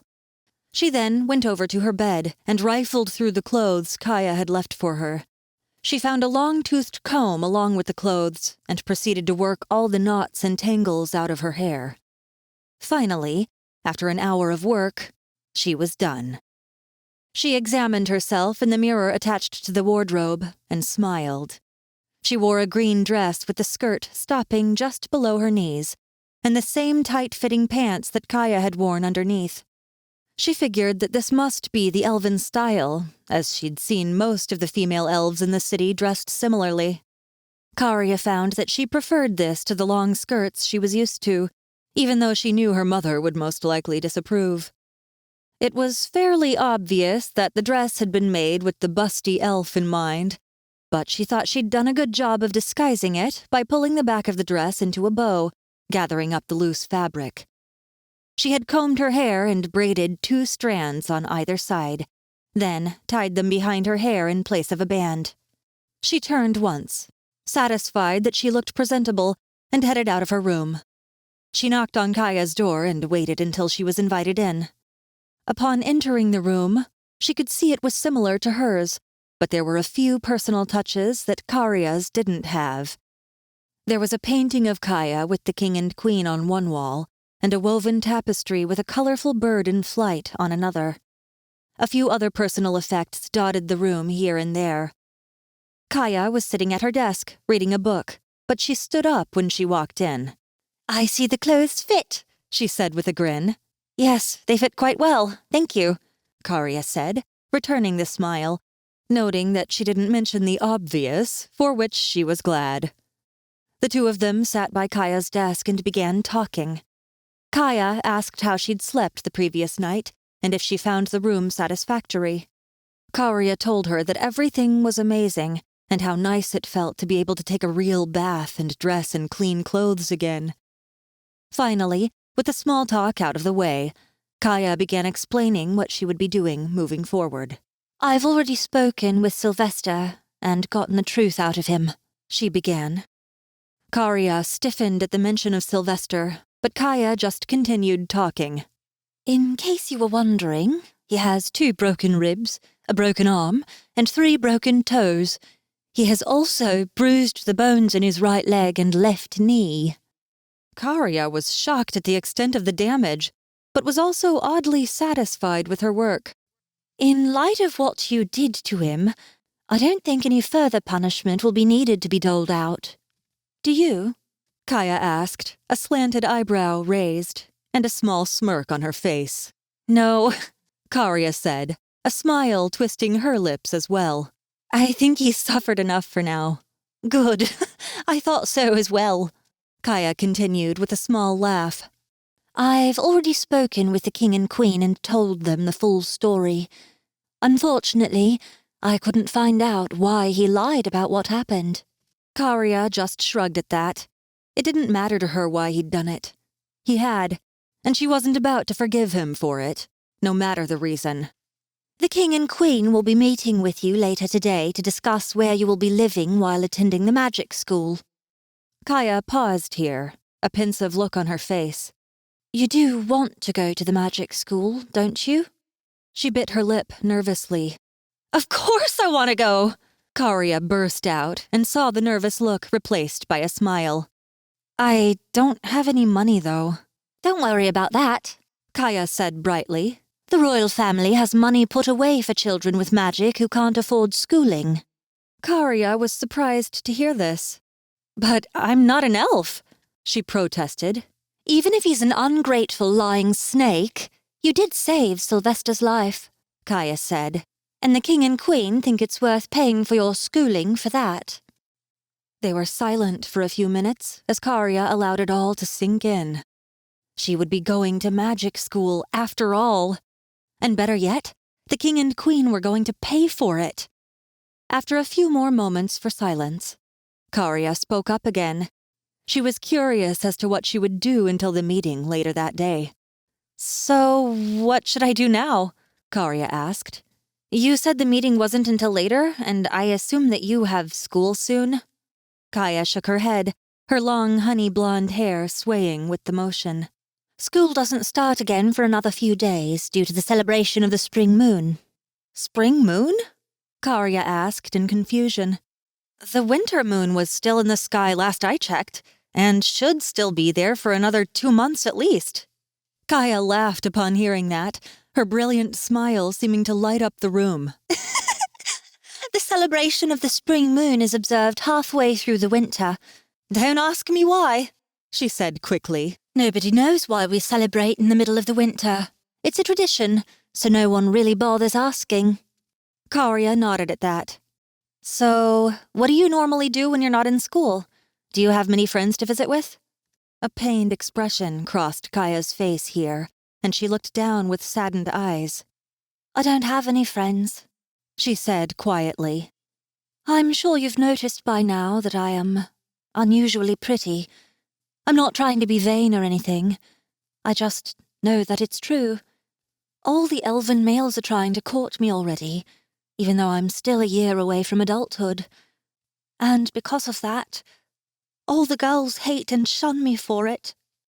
Karia was a little taken aback at seeing tears streaking down the elven girl's face.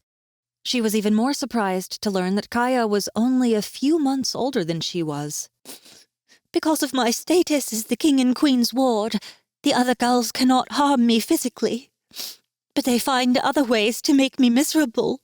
She was crying hard now, and tears streamed freely down her face. They play mean tricks on me, shun me, and keep me from making any friends. The moment anyone new comes to school, they make sure to let them know that being friends with me would not be in their best interest. And they all listen. The boys don't want to be friends with me either. Sure, every once in a while one of them will speak to me, but they all want the same thing. And as soon as I turn them away, they become just as nasty as the others. Why not speak to the king or queen about this? Karia asked, outraged that such a kind person could be so cruelly treated just because of her looks. She also remembered her own thoughts about the girl and inwardly cringed at them. Kaya was so nice and sweet, and she had been thinking petty thoughts about her. I will not trouble them with such minor problems as people being mean to me, she said, dabbing at her eyes with a handkerchief. I also won't hold it against you if you don't want to be friends. It's hard enough starting somewhere new, and I don't want to make it harder than it has to be. Karia moved forward then, and wrapped the elf girl in a hug, much as she had done for her the previous day. I don't care what those other girls say. I will be your friend, no matter what. You've been kind to me since the moment I arrived, and I cannot think of a better person to be my new friend. Kaya froze for a moment. She could feel the truth with her magic, and the sincerity of Karia's words washed over her in a wave of comfort. She pulled back from the hug, wiping her eyes and sniffing loudly. You really mean it, don't you? She said with a watery smile. Yes, I do, Karia said, her back straight. And anyone who tries to mess with you will have to deal with me. Kaya actually laughed at this. If Sylvester's anything to go by, then no one will be bothering me for much longer. The The two of them laughed together at this, and then lapsed into pleasant conversation. Karia asked about what life was like in the royal manor, and Kaya asked what it was like living as a human in the endless wood. They soon found they had many things in common, such as a love for the outdoors, a passion for all things sweet, as well as an interest in the latest fashion. They also had a shared tragedy, a loss of family. Kaya said that her parents had been killed on the border of the flatlands by a gang of slavers. A neighbor had been watching her at the time, and she was soon sent off to live here. They spoke for long hours, stopping only when a servant knocked on the door with lunch. Karia found Kaya to be great company and was glad to have made a friend like her on her first day here. The sun was beginning to set when she left Kaya's room and headed towards the throne room. She walked down the long corridor, looking at the colorful tapestries on the walls, and was soon standing before the large doors again. Stopping before the guards, she waited for one of them to announce her, before walking in to see the king and queen. Chapter 27. Karia entered the large throne room and looked around. The king and queen sat at a table along with a third elf that Karia had not seen before. The table looked whole and undamaged, so they'd either fixed or replaced it since Karia's outburst the previous day. A servant walked up to her then and escorted her to the table, where she was seated next to the stranger, an elf who appeared in his early 40s. He wore a long brown robe, and a knotted rope was tied around his waist. A small medallion in the shape of a golden leaf tree hung around his neck. "Karia, welcome," Bliss said with a smile. "May I introduce Vartan, headmaster at the Golden Leaf School of Magic?" Karia inclined her head to the man. "It's a pleasure to meet you, sir." Vartan looked to Bliss with a smile. "You were right, Your Majesty. She is quite a polite young lady." Karia blushed a little at the compliment, but was then distracted by a number of servants who chose that moment to enter, all bearing covered dishes.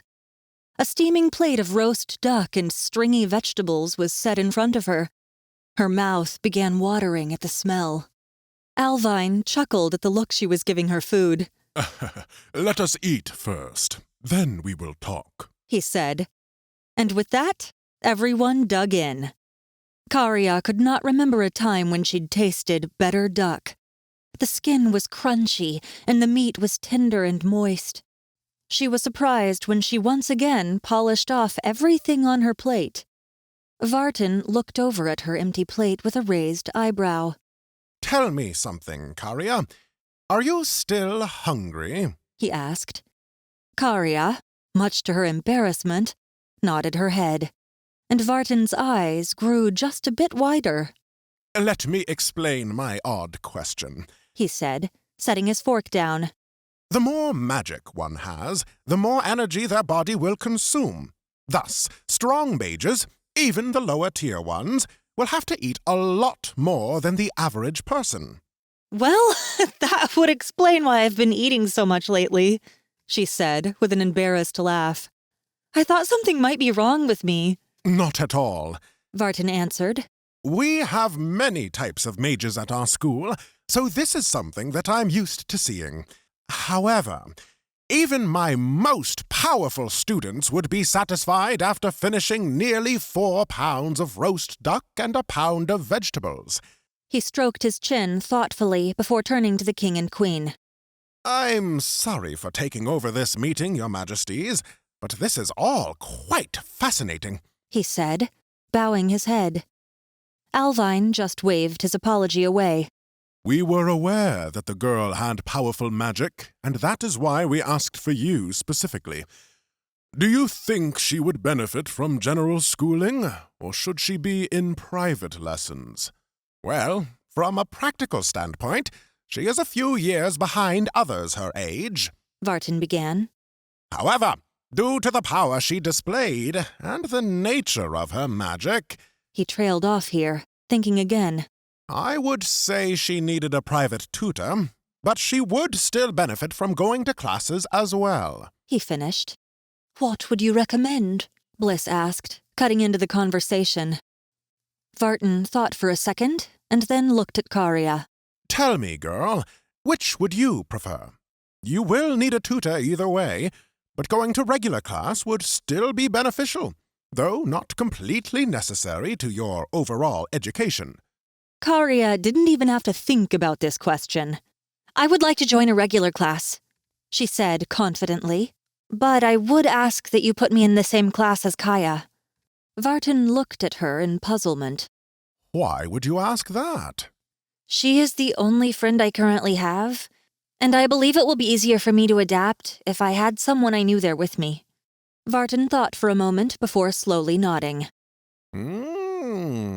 Yes, you are quite right. It is beneficial to learning, as well as mental well-being, to have a familiar face in a strange place. I will allow you and Kaya in the same class. Karia smiled and thanked him. Now, as for the matter of where you will be staying, Vartan asked.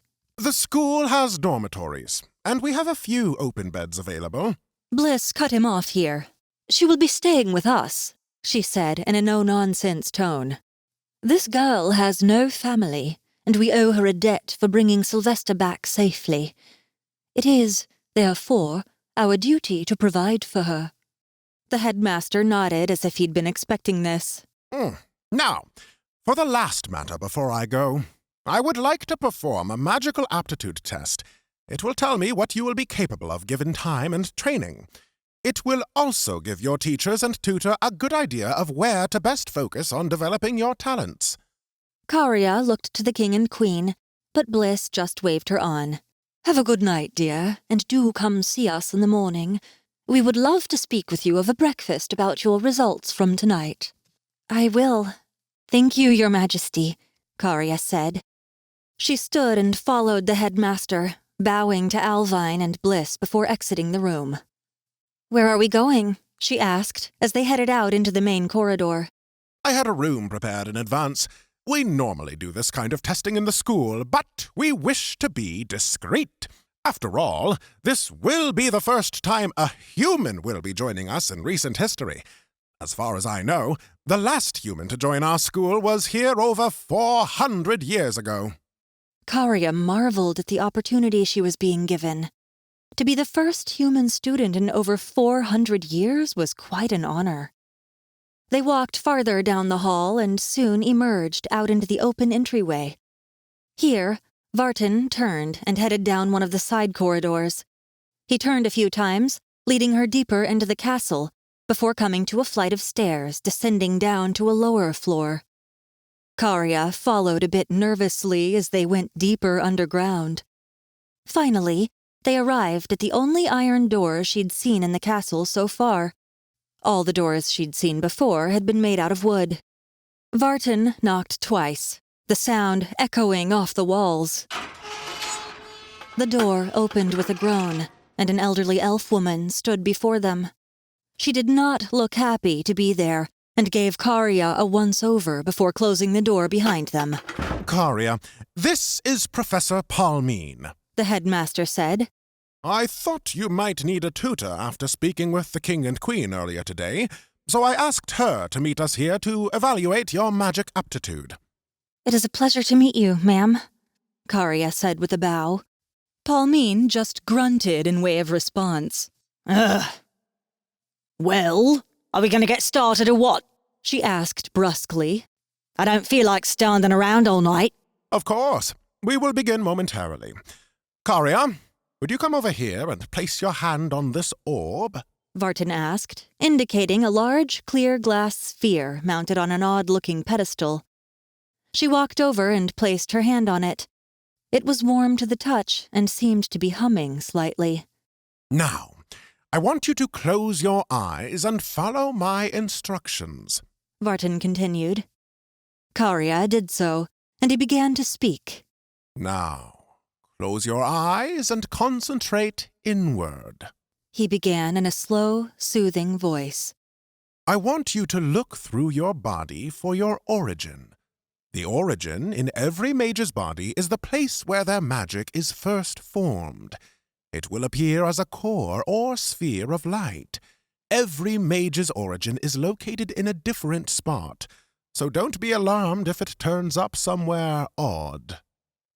Karia did as she was told, looking inward and focusing.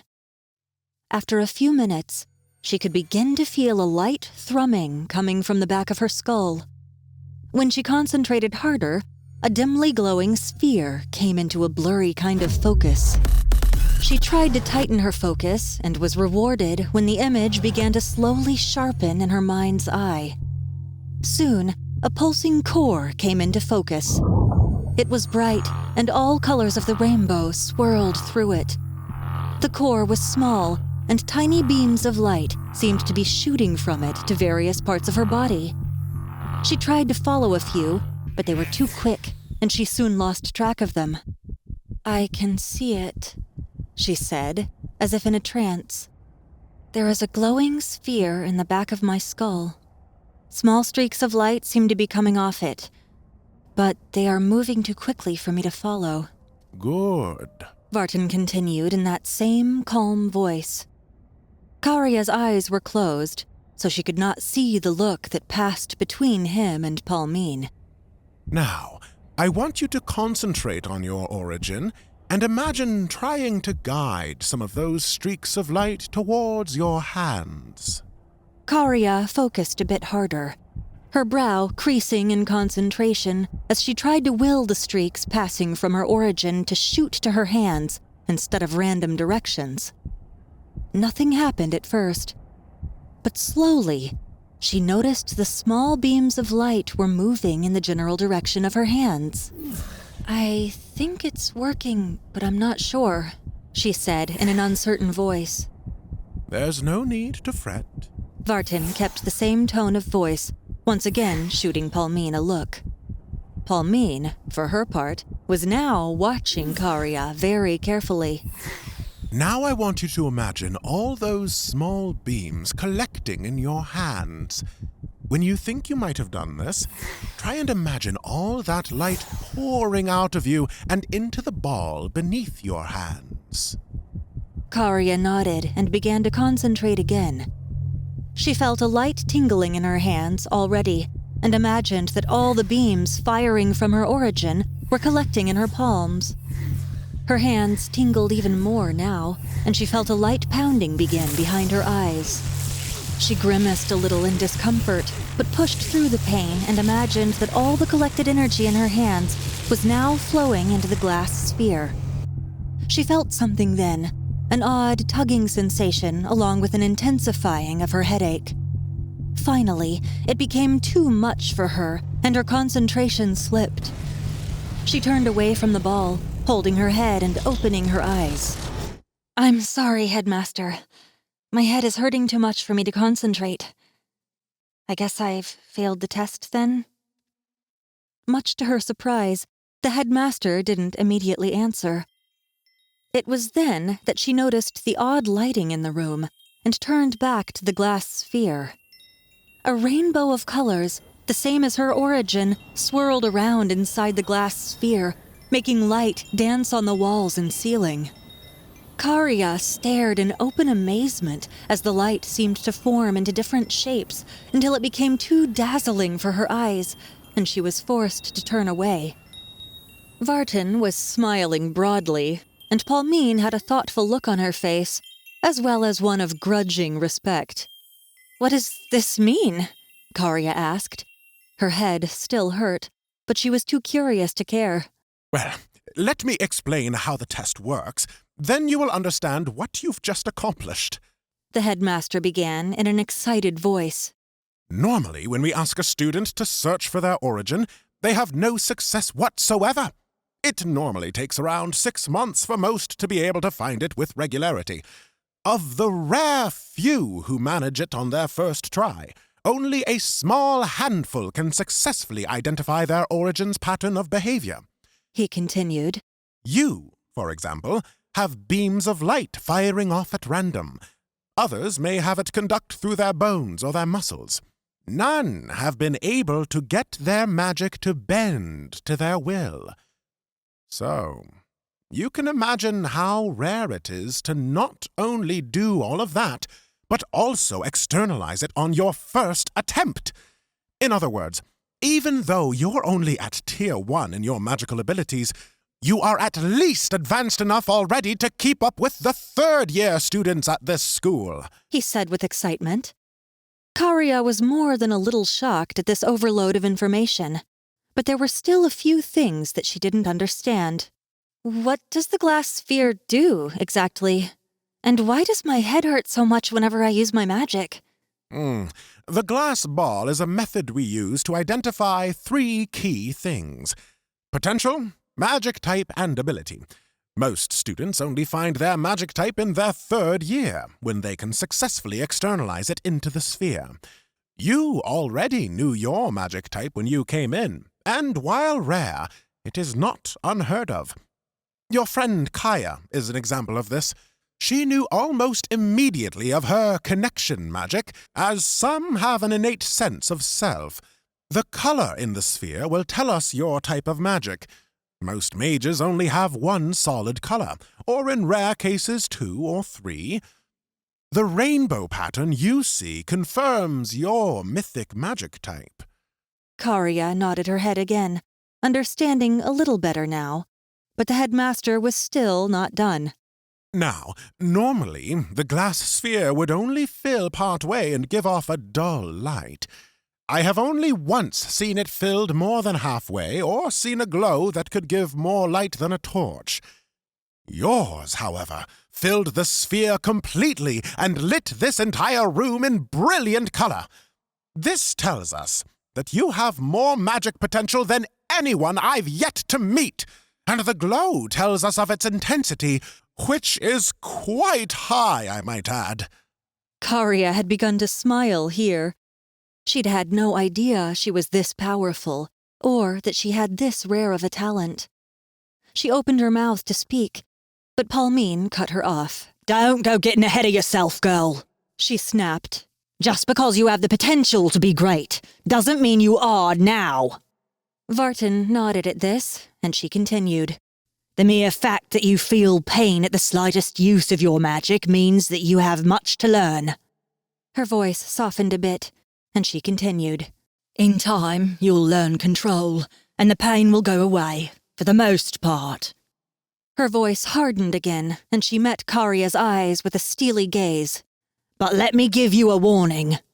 Do not, under any circumstances, use more magic than you are capable of. The moment you feel your head hurt, cut it off immediately, lest you end up a drooling, mindless husk of your former self. I have not lost a student yet, and I don't plan on losing one now. With that, she left the room, grumbling about being too old for this kind of work. Vartan watched her go with a bemused smile on his face. Well, Karia, it has been quite the exciting night, he said, pulling a small vial of green liquid from his pocket. Drink this to help with the magic fatigue. It tastes foul, but your headache will soon be gone. Karia nodded her thanks and downed the liquid with a shudder. That's a good girl, he said, patting her on the back. School will resume in 2 days' time. Kaya will show you around to your classes, so you don't get lost. Now I recommend a good night's sleep to get rid of any residual ill effects of overusing magic. I wish you a good night, my dear. Good night, she answered, and with that, she headed out of the room. As she walked back to her room, her mind began to work quickly. She had a lot of information to process and not a lot of time in which to do it. Maybe Kaya could help her out? With that in mind, she headed to her friend's room. Despite the headache, she couldn't afford to go to sleep just yet. She had a lot to talk about.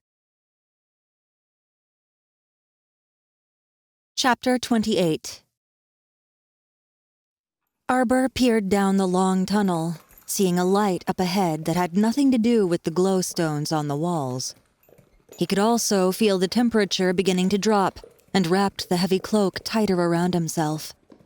He, Grak, and Horde were on horseback and were finally nearing the end of a week-long journey out of the mountain. Even though he could feel the air becoming colder, Arbor was glad to be out of the mountain. It had felt oppressive and dark inside, despite all the glowstones, and he missed the fresh air and open skies.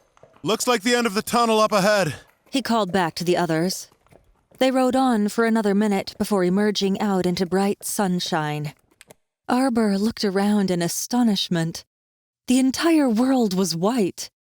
He'd never actually seen snow before, but he'd heard rumors about it.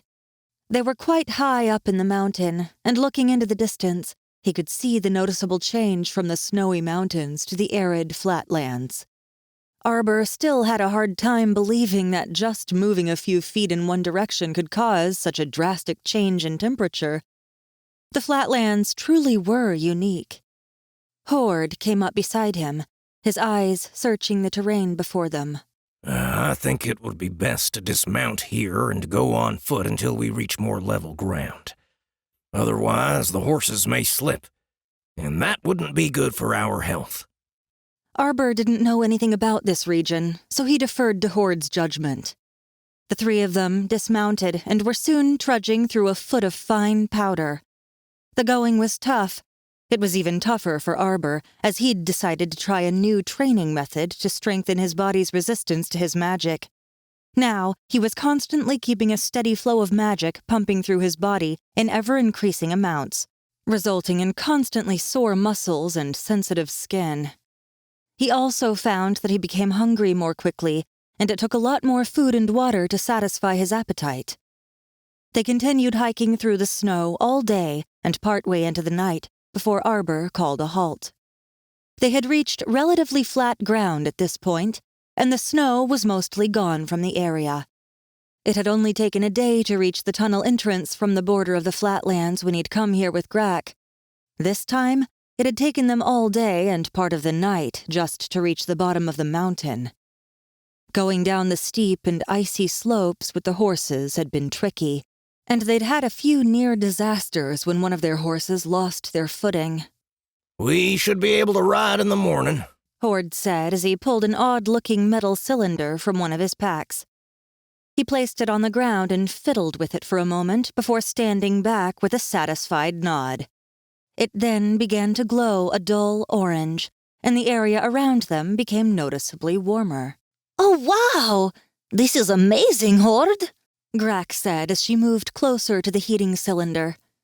She had been handling the cold the worst of the three, and Arbor could tell she was more worn out than she was letting on. Why don't you sit down and rest, Grak? Arbor offered as he fetched the last of their raw meat from his pack. Horde and I will get supper ready. She smiled gratefully at him and settled with her back to a rock. Her skin had begun to take on a bluish tinge while they were traveling, and Arbor had begun to worry about the gremlin woman.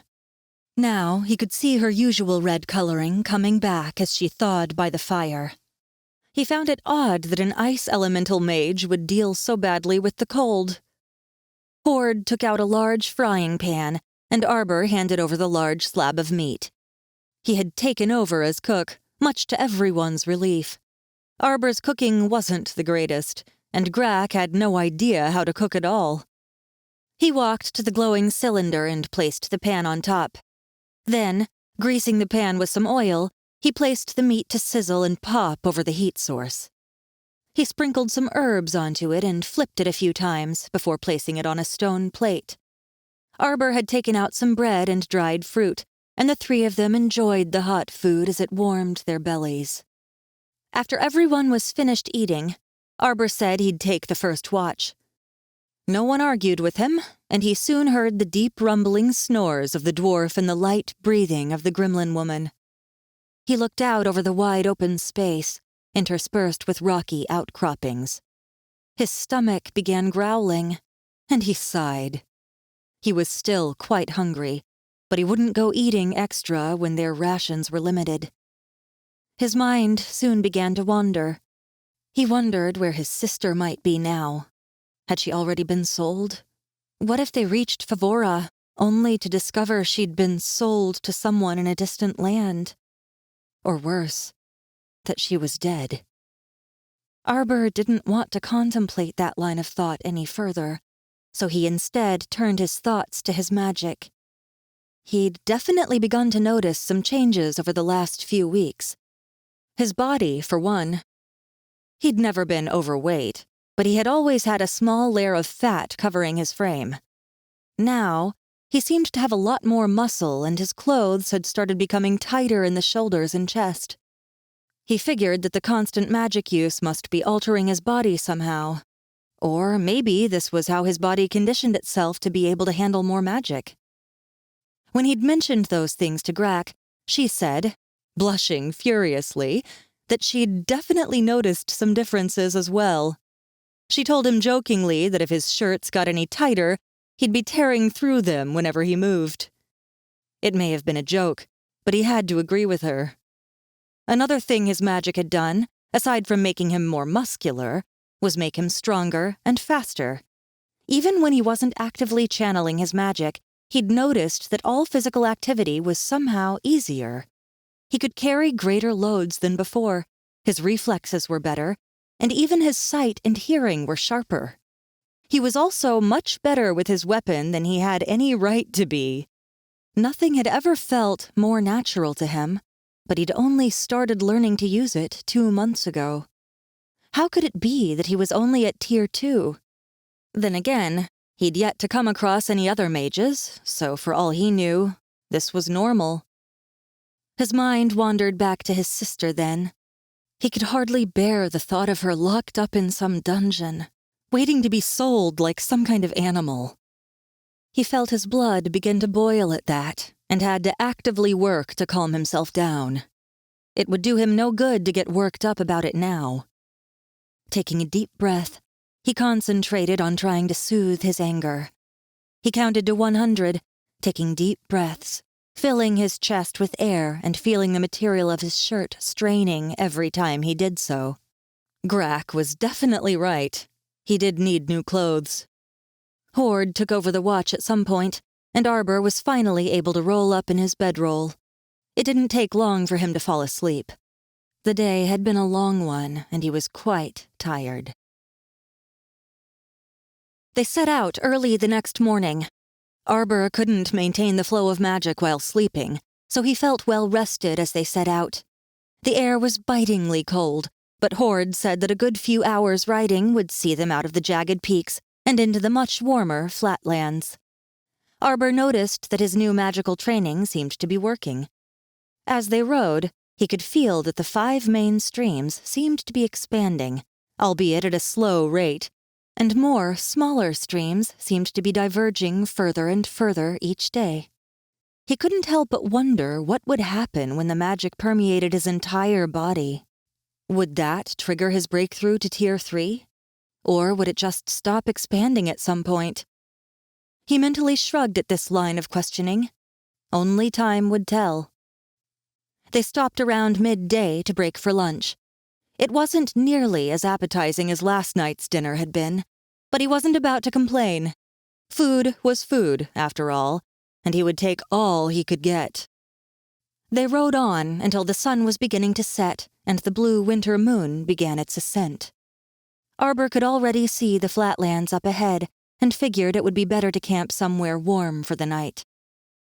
After a few more minutes of riding, the temperature noticeably jumped by a good degree. After 5 more minutes, they stopped and dismounted. Arbor and Horde stripped down to their underclothes, as the rapid change in temperature had caused them to break out in a heavy sweat. Grak, after eyeing Arbor up and down for a few seconds, went behind the horse for a little privacy to change hers. It only took a few minutes for them to dry, and they all put on new sets of lighter clothes, more suited to the flatlands. They had all decided to store their armor as they weren't expecting any kind of trouble, and it was an extra layer that none of them needed. They ate in silence, watching the sky above and just enjoying the warm breeze that wafted across the open plains. Arbor took out the map, and the 3 of them leaned over it. Here is where we are right now, Horde said, pointing to the border of the mountains. and here is where we're headed. He traced a crooked line down to the marked location of the rebel base. The mark was right near a large blue patch, which had been marked as the Great Salt Lake. So how far is it to the rebel camp from here? Arbor asked. I'd say about a week by horseback, maybe 10 days if we're really unlucky, he said with a shrug. Arbor nodded and rolled up the map, stowing it in one of the saddlebags. Maybe we can speed up the journey if you buff up the horses with magic again? Grack asked, hopefully. But Arbor shook his head. I've tried, but so far I haven't been able to do it again. The last time was just an accident. Grack began to sigh, but after seeing his dejected face, gave him a reassuring smile instead. I guess it's not really that important.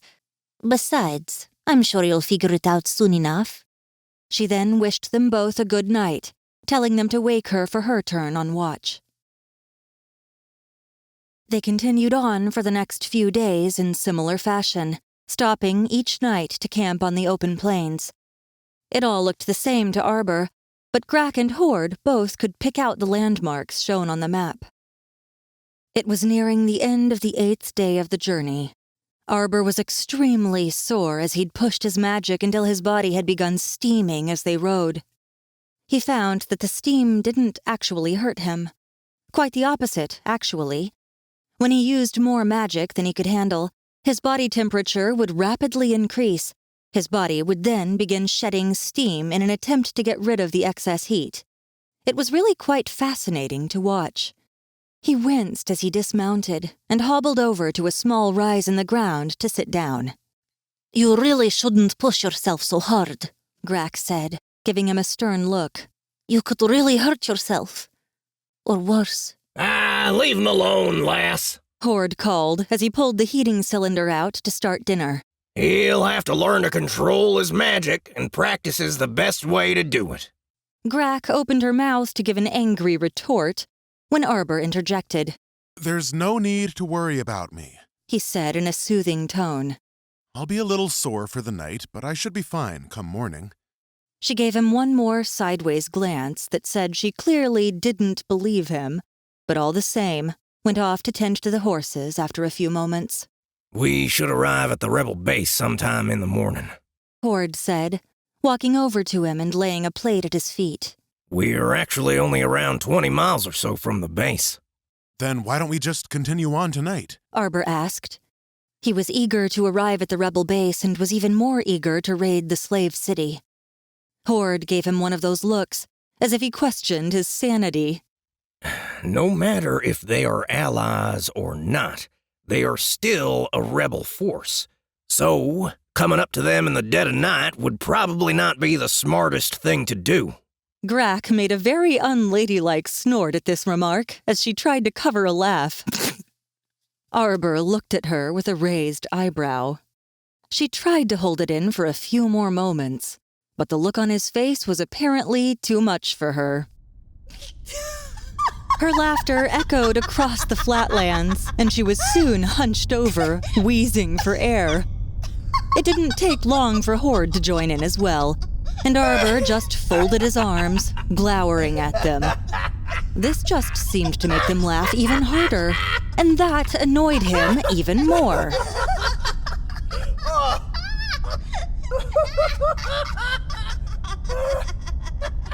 It took a few minutes, but the two finally calmed down, small chuckles still escaping as they both caught their breath. Arbor stood then, holding back a wince of pain as his sore muscles twinged. Just for that, you two will be keeping watch tonight, he said sullenly.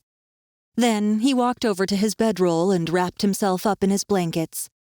He could still hear quiet laughter as he closed his eyes and grumbled to himself about his so-called friends. But the long day's ride, coupled with his sore muscles, soon had him sound asleep. His peaceful slumber was disrupted just a few hours later by an urgent shaking on his shoulders. What is it? He asked, rubbing sleep from his eyes.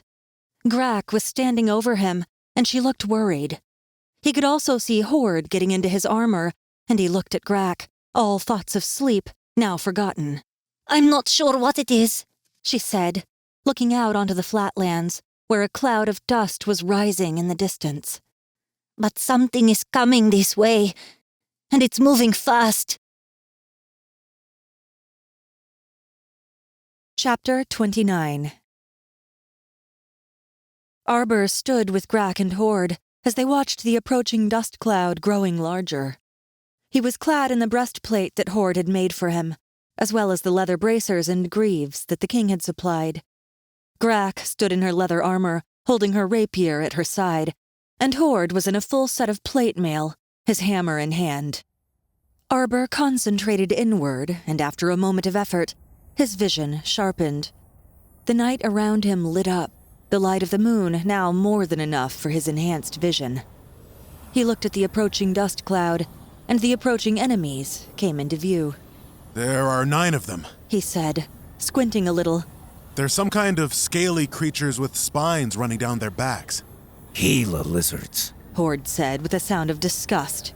Nasty little bastards. They're the only creatures that live on the flatlands. They can survive by drinking salt water and eating anything that moves. Here he paused with a grimace. Including others of their kind. Arbor drew his glaive, the green and brown metal glittering in the moonlight. He pumped himself full of magic in preparation for the fight ahead. He remembered his breastplate's ability to take the full brunt of his magic for a short while. Something like that may very well be the difference between life and death in this battle. Anything else we should know about them? Grak asked. Watch out for their teeth. They carry a very corrosive acid that will melt skin and even bone if it gets in too deep. Grak shuddered at this, but took a deep breath and began to carefully allow a small amount of her own magic to flow into her hands. Arbor was amazed at how quickly she'd adapted to having magic, and how quickly she'd begun to utilize it with her sword. Frost soon coated the blade, coming off in small wisps as the air cooled slightly around them. The icy blue light reflected off the gremlin's red skin and made her dark blue hair seem to shine in the pale moonlight. Here they come, Arbor said, letting his vision fade back to normal. He took up a fighting stance and took a few practice swings. He was ready. Then the lizards were upon them, muddy brown things with long, pointed teeth and claws. The first one rushed Arbor, its mouth opening wide to take a chunk out of his leg. Arbor took a deep breath, then dodged nimbly to the side, his glaive whistling through the air to slice into its side. The creature screeched in pain as green blood bubbled out through the open wound. It turned to its side, tail lashing out at his feet, but he danced back quickly. Then, increasing the flow of magic to his legs, he shot forward in a blur of motion and used the momentum to bury the 2-foot blade through its skull. It fell dead at his feet, and he ripped the weapon free, quickly rolling to the side as his magic warned him of an incoming attack. 2 lizards crashed into each other in the exact spot he'd been standing only a second ago. He ran forward, his magic assisting his speed, and he focused on pouring more magic into his arms. Leaping forward, he covered the 20-foot gap with one step. He roared his defiance and sunk his blade through one lizard's head and partway through the one next to it. Ripping the blade free, he spun his glaive in a half-circle, caving in its skull with the spiked end.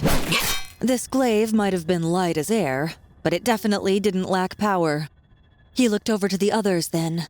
One lizard was standing very stiffly, and Arbor could see that frost coated its scaly hide. He also saw 2 more lying on their sides, with their heads bashed in, and Grak was just finishing another off. Arbor turned quickly as his magic warned him of another attack. There were only 2 lizards left now, and they were both converging on him, teeth bared and hissing. He took a step forward to take them both on, but Horde shot past him with a roar. Not to be outdone, Arbor rushed forward as well, his own shout echoing across the flatlands. It didn't take long for the 2 of them to finish the last of the lizards off, and they were soon cleaning their blades and examining the creatures' corpses. Do you think we can eat them? Arbor asked as his stomach rumbled loudly. He was quite hungry before the fight, but now he was practically starving. I wouldn't recommend it, Horde said. Their meat is rancid and can make you violently ill. I'll avoid eating any then. Arbor said, taking an exaggerated step back from one. Horde was right. The wind picked up, and Arbor could tell that the corpses were already beginning to stink terribly. We need to go, now. Horde said, running over to collect his things. Other lizards will smell this and come running. Arbor and Grack moved to follow his example, and soon had their horses packed and ready to go. The moon was still high overhead, and he estimated that there were still 4 hours until sunrise. He turned to look at Grack. She looked worn out, but otherwise unharmed. All right, let's head for the rebel camp. We'll deal with any problems that arise once we get there, Arbor said, and the other two nodded. He turned his horse and was soon galloping away from the pile of dead lizards. They hadn't been riding 5 minutes when Grack called out a warning. There's another pack of them behind us! Turning in his saddle, he saw 6 more Gila lizards catching up to them at an alarming rate. How were they so much faster than the horses? I think it's best if we dismount, He said, pulling his horse to a stop. We wouldn't want the horses to get injured. They quickly dismounted and once again drew their weapons. The fight was short and brutal, but they killed all the Gila lizards and were soon riding at a breakneck pace once again. They'd only ridden another few miles when Horde called out that he'd spotted another pack. What was going on? Why were there suddenly so many of the creatures? He hadn't seen a single one in all the time they'd been traveling. Why are there suddenly so many of them? Arbor yelled to Horde. And how do they keep finding us? They're attracted by smell. The dwarf yelled back. We just killed a whole lot of them. Even though we were careful, some of their blood must have gotten onto us. They'll be coming from miles around for us now. They were forced once again to dismount, this time to fight 8 more. They managed to kill them all, but Arbor was beginning to feel the pain of overusing his magic. They rode on in silence, pushing their horses as far as they could go, all the while hoping not to encounter more of the creatures. They were only 2 miles from the camp, and Arbor could now see the small outcropping of rock that marked the rebel camp boundary. We're almost there! He called out, looking back at the other two. His heart nearly stopped when he saw what was coming up behind them. He'd been keeping his vision enhanced since they'd run into the second pack, so he could clearly make out what was coming for them. 22 ravenous monsters were coming up quickly from the rear. He heard Grack shout a warning and looked to his right. Another pack of 14 was coming from that direction. Horde came up beside him as he slowed the horse's frantic pace a little. Horde's mouth was set in a thin line, and he looked grim. What should we do? Arbor asked as Grack came up along his other side. I don't think we can take that many. Neither do I. Horde agreed. I say we just ride like hell and hope we make it. Arbor didn't have a better plan, and Grack didn't seem to have anything to add. I guess we're going with your plan then, Arbor said, then kicked his horse in the ribs and shouted. Yeah! His horse took off, Horde and Grack close behind him as they ran for their lives. The outcropping of rock was coming up fast now. Just a few more seconds and there. Just as the thought crossed his mind, they flew past the outcropping and into the rebels' area of control. He pulled his horse to a stop, and the other two came up beside him, their horses' sides heaving. He looked around, trying to find an obvious entrance, but nothing stood out to him. Where's the entrance? He yelled as he ran alongside them. He looked back. They'd managed to put a little distance between themselves and the lizards, but they were coming up fast. He estimated 5 minutes before they would be on top of them. They quickly dismounted as they began to search for an entrance. Arbor could see the Great Salt Lake off to their left and hurried that way. The air smelled strange here, and Arbor guessed it had something to do with the water. He cast about frantically, as he knew their time was limited. He looked over his shoulder. The lizards were much closer now, and judging by their numbers, a few more packs had joined the other two. He ran back over to Grack and Horde, who were now frozen in terror, staring at the oncoming horde of monsters. I can't find the entrance anywhere! He yelled as he ran up alongside them. He counted more than 50 of the ugly brutes approaching and knew they were probably going to die. He thought of his family, of his sister, of the promises he had made. He could not afford to die here. He had too many people counting on him. You two, get behind me! Arbor called out. When they didn't move fast enough, he grabbed them both and yanked them back. I'm gonna try something! If it works, we might still get out of this in one piece. Horde looked skeptical, but Crack gave him a nod of encouragement, doing as he said. He drew his glaive, then took a deep breath and tapped into his armor's enchantment. He'd found that there was a specific way to activate it. He didn't know exactly how much time he would have, so he needed to be quick.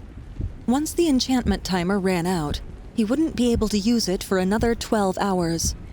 The lizards were only about a mile out at this point, their hissing and screeching audible at this distance and getting louder. He took another deep breath to calm his racing heart and concentrated. The core at his center thrummed, and the streams coming off him were flooded with magic, pumping power through his body. He really had to give it to Horde's workmanship. He didn't feel even a twinge of discomfort. He concentrated all of his magic into his legs and arms. He could feel the power building, and his body actually began vibrating with the amount of energy running through it. There was a limit, though, imposed by him still being at Tier 2, and before long, he felt himself come up against it as he couldn't draw out any more. By that point, both Grak and Horde had run back a good few hundred feet, so he didn't need to worry about them getting in the way. Holding his glaive tightly, he slowed his perception down. He would be moving very quickly, so he needed to be able to see what he was doing. The massive lizards were only 100 yards away by now. Arbor widened his stance. Filling his lungs, he let loose a cry of defiance. Then, he threw himself at the oncoming horde. To anyone watching, it would seem like an explosion hit the pack of lizards, sending their body parts scattering in all directions. They would be shocked to learn that this was the work of just one man. Arbor sprang forward, his slowed perception allowing his mind to keep up with his massively charged body. Holding the glaive out in front of him, he hit the oncoming creatures with grim determination. His glaive whirled into motion as he hacked and slashed his way through the horde of monsters. He spun his glaive and swung hard, cleaving 3 lizards in half with a single blow. Leaping forward 50 feet, he impaled another, and ripping the blade free, he cut the heads off 2 more. Ducking the slashing claws of a lizard, he impaled the spiked end into its eye. Then, he kicked another, cracking its skull and sending it flying. He went on a literal rampage, hacking and slashing his way through the monsters before they could so much as react. By the time he reached the other side of the pack and turned to face them once more, he could see that he'd already killed more than half. He grinned a bloody grin, his armor coated in rancid green blood and viscera. Less than half were left. With his armor taking all the strain, he should easily be able to handle this many. That was, of course, where things went horribly wrong. Arbor screamed in pain as the enchantment wore off. His muscles suddenly spasmed, then began tearing themselves apart at a prodigious rate. Steam began pouring off him in waves as his skin blistered and his body tried to vent the excess heat. He gritted his teeth as his vision began to blur, and he stumbled as another muscle in his leg tore. There were at least 20 of the lizards left, but his body would only hold out for a few more seconds. He pushed through the pain and concentrated all the magic he could into his arms. This was it. He only had enough strength left for one more attack. He would just have to pour as much power as he could into his arms and hope he could cut through enough of the lizards to give Grak and Horde a chance. The lizards moved in on him as one, sensing he was almost finished and eager to claim their meal. He poured more magic into his arms, the blue core at his center somehow continually supplying more for him to use. He gritted his teeth one last time as the lizards came into striking range. Then he felt it. Something was different than it had been just moments before. His magic was different somehow. He was momentarily filled with doubt as the lizards opened their gaping maws, now only a few feet from his face. Could he really do it? Was he strong enough? Another voice inside him screamed at his hesitation. There was no time to think. He needed to act now or he would die. His doubt overcome, he pulled his blade back and took a massive swing, roaring in pain as he felt his right arm snap like a twig, the strain on his body too great.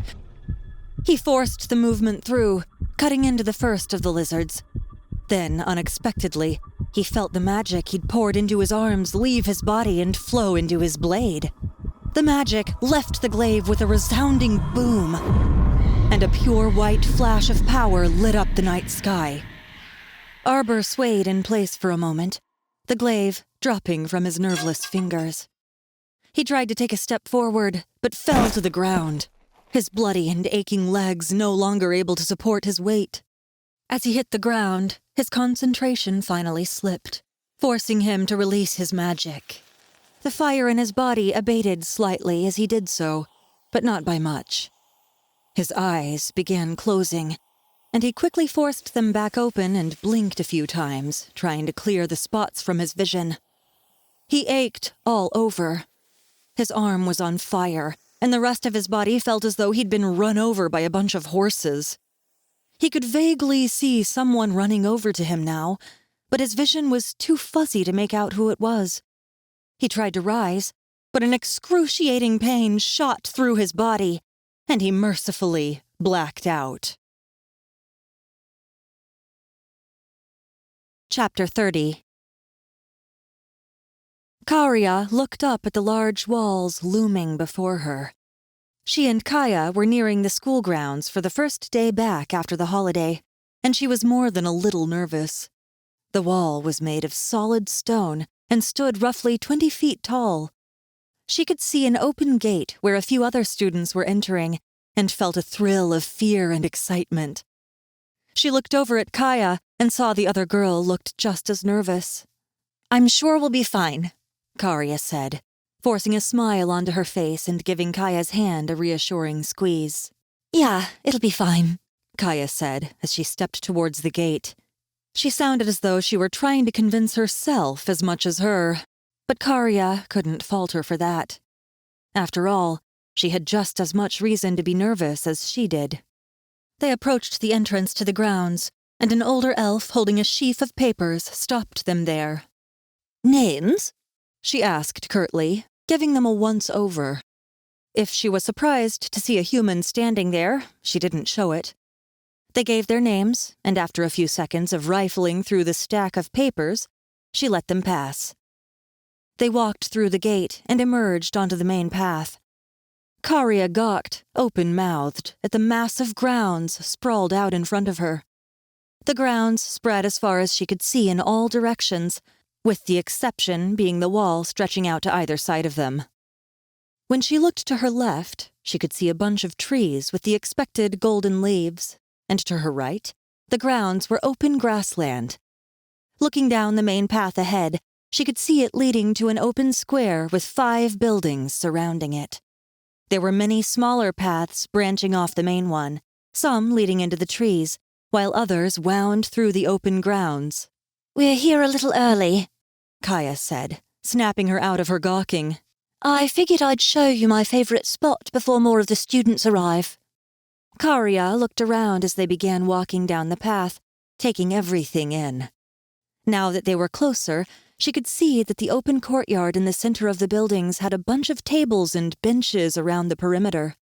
A large fountain stood in the center of the courtyard, where 2 elves stood proudly, both holding a book and leaning in as if to read. Unlike the grassy area they were in, the courtyard was made entirely of cobblestone. Instead of heading to one of the buildings, as Karia had been expecting, Kaya led her down a smaller side path and into the copse of trees. Karia could hear the birds chirping overhead as they walked, and could soon hear the sound of running water. After a few more minutes, they emerged out of the trees and into a small clearing. A large pond sat in the center, with water fountaining up from its center, creating a pleasant splashing sound. Ducks paddled around on the pond's surface, and Karia could see small flashes of silver as fish flitted about under the surface. She marveled at the peace and serenity she felt standing there. Closing her eyes, she could imagine that she was back home and Arbor was working only a few feet away. "Come on, we're almost there," Kaya called out, grabbing her hand and leading her to a shaded area right near the pond. There was a small table perched right at the water's edge, and the two of them sat.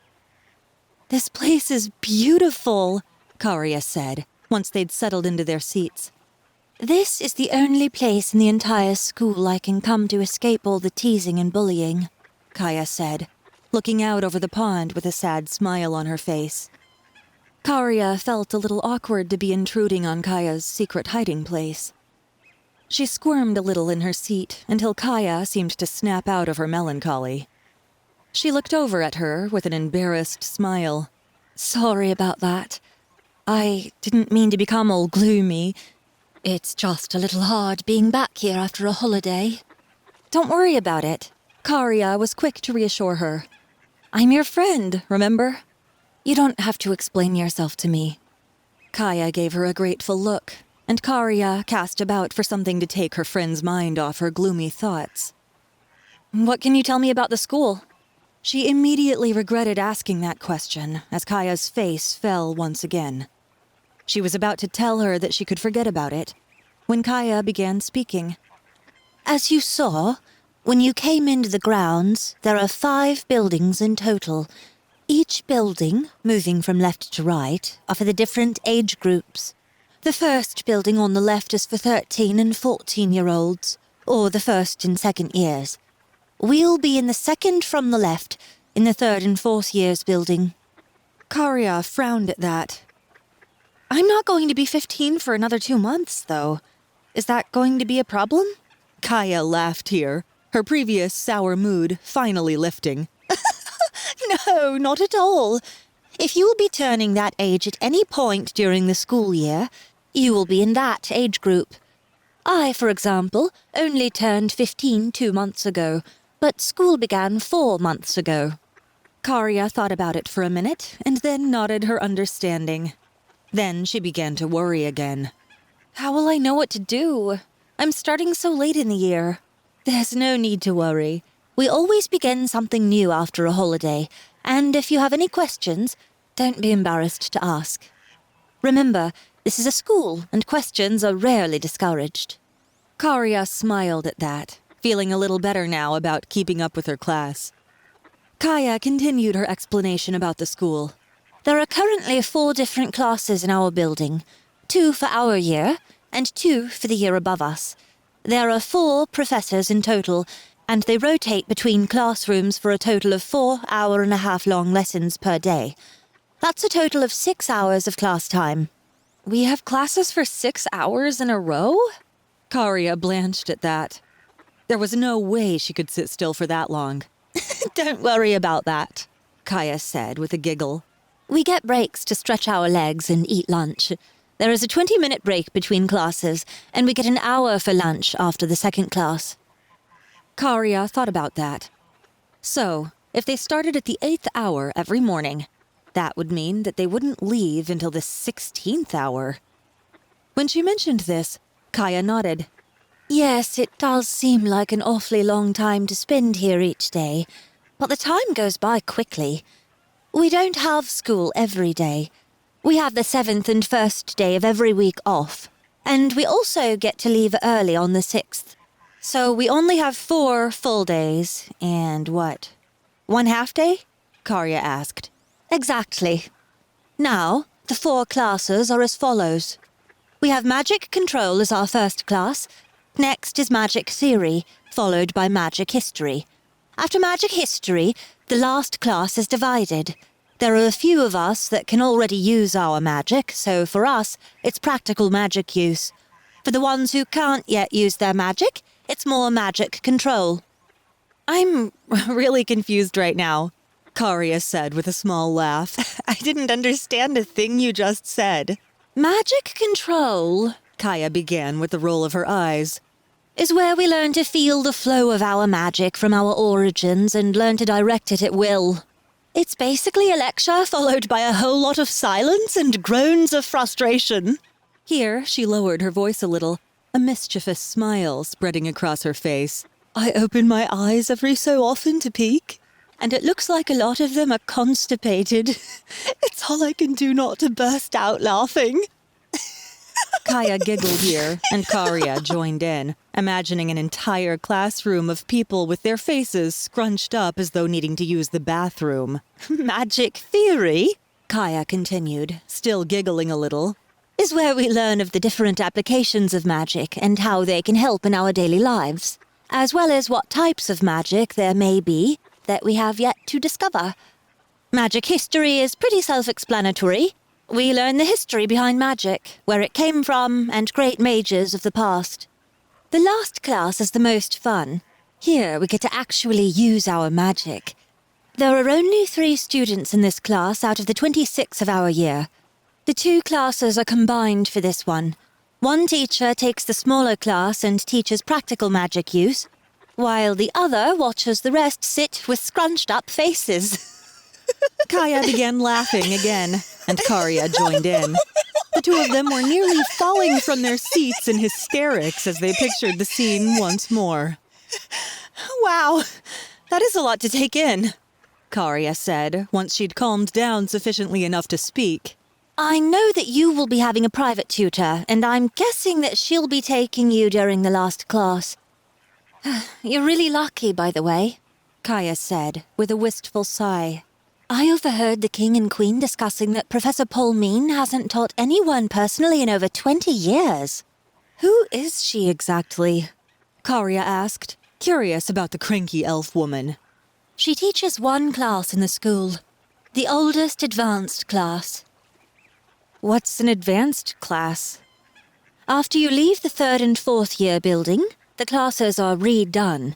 Those who have stronger magic, tier 3 and above, and can actually use it, are placed into the advanced class. Those who have less useful magic, or those that still cannot externalize it, are sent to the other. This class usually leaves after they finish their 6th year. After the 6th year, the classes are once again split, this time into 3 classes: battle mages, healing mages, and skill or trade mages.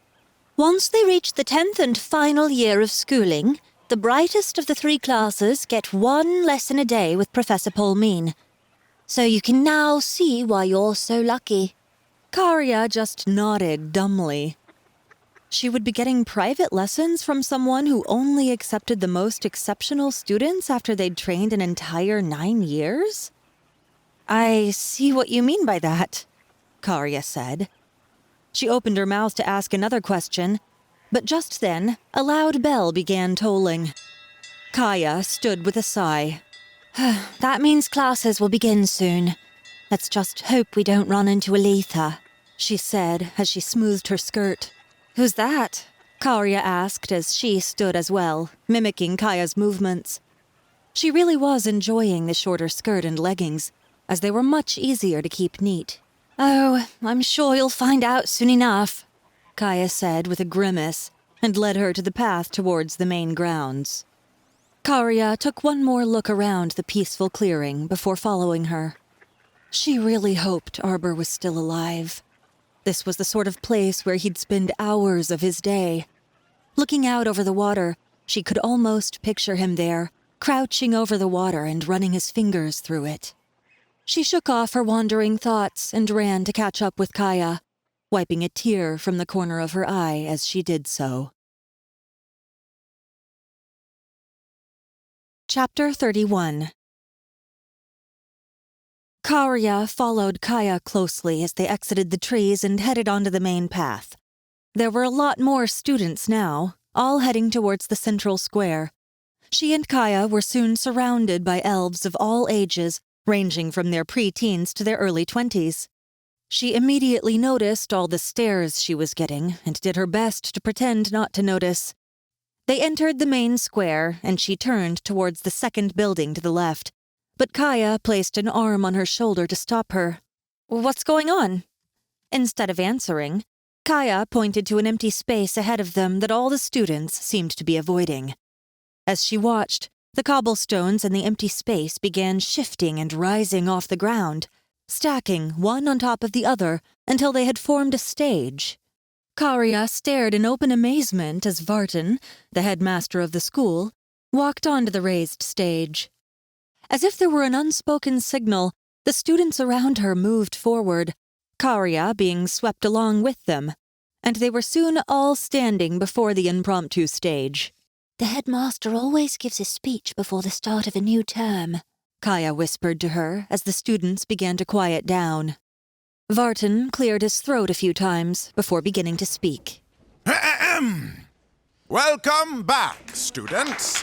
His voice boomed out across the open area, making Karia jump. She was surprised at the volume, but figured it must be some sort of magic. It is good to see you all back, refreshed and ready for study. I hope you all had a good break.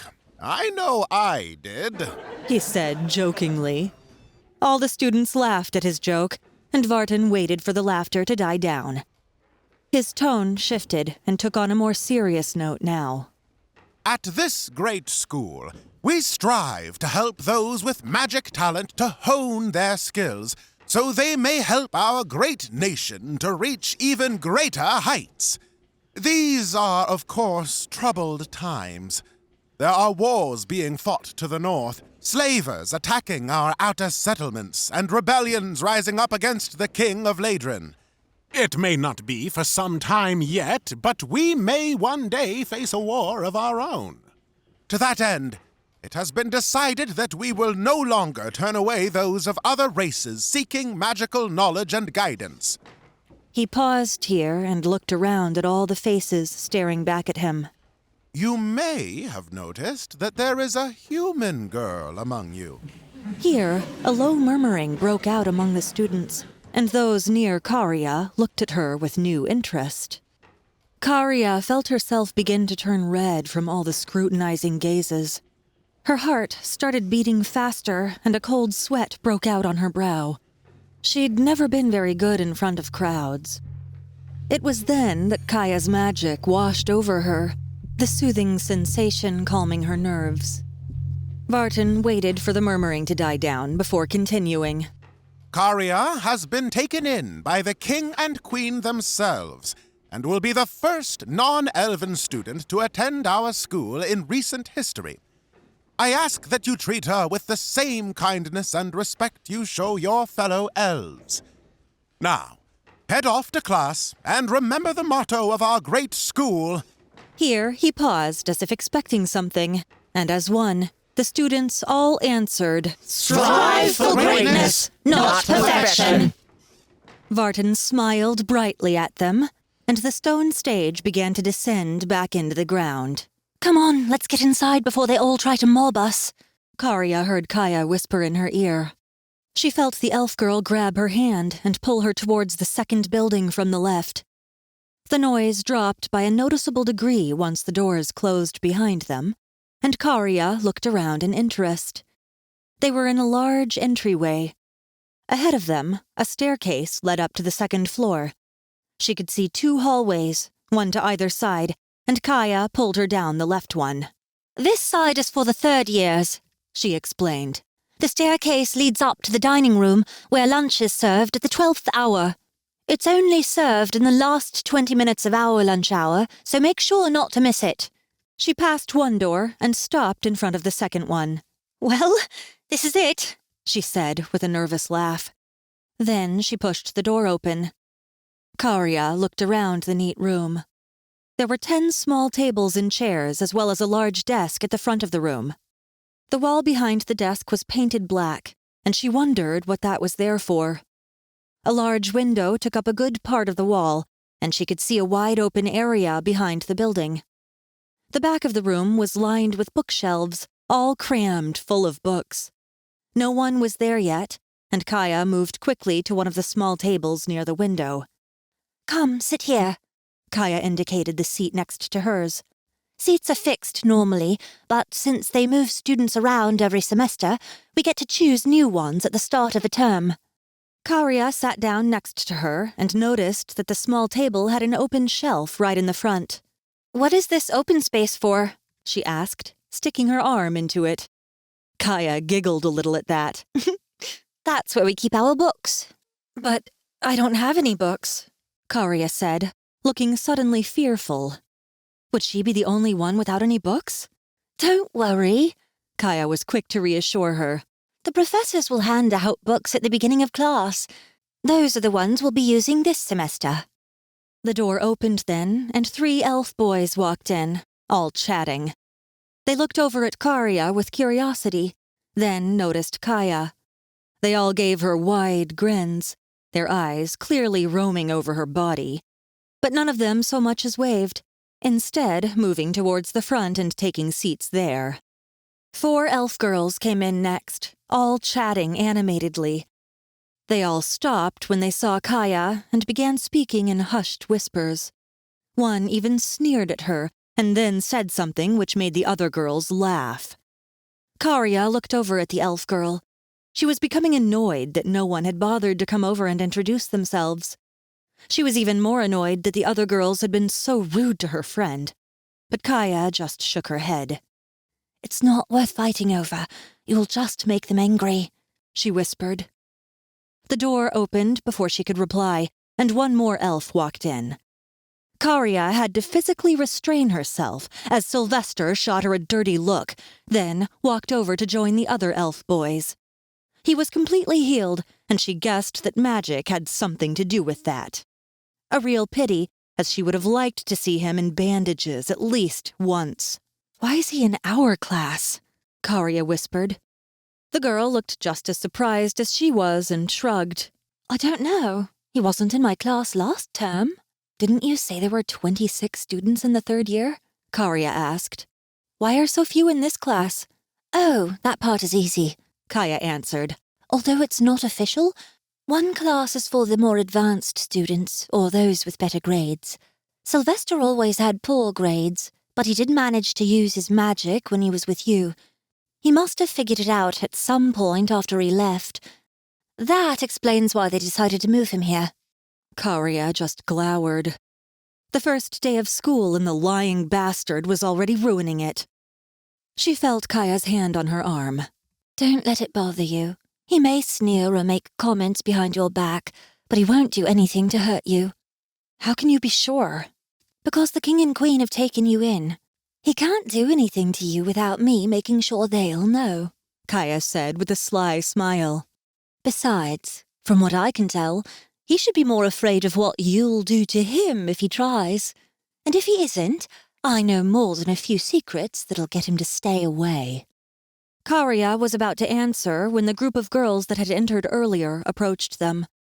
The one who had made the earlier comment to her friends completely ignored Kaya, instead sitting down on her desk as if she wasn't even there, and faced Karia. "I heard we had a human in our school," the girl said. "I just didn't think we'd be lucky enough to have you in our class." Karia already disliked the girl.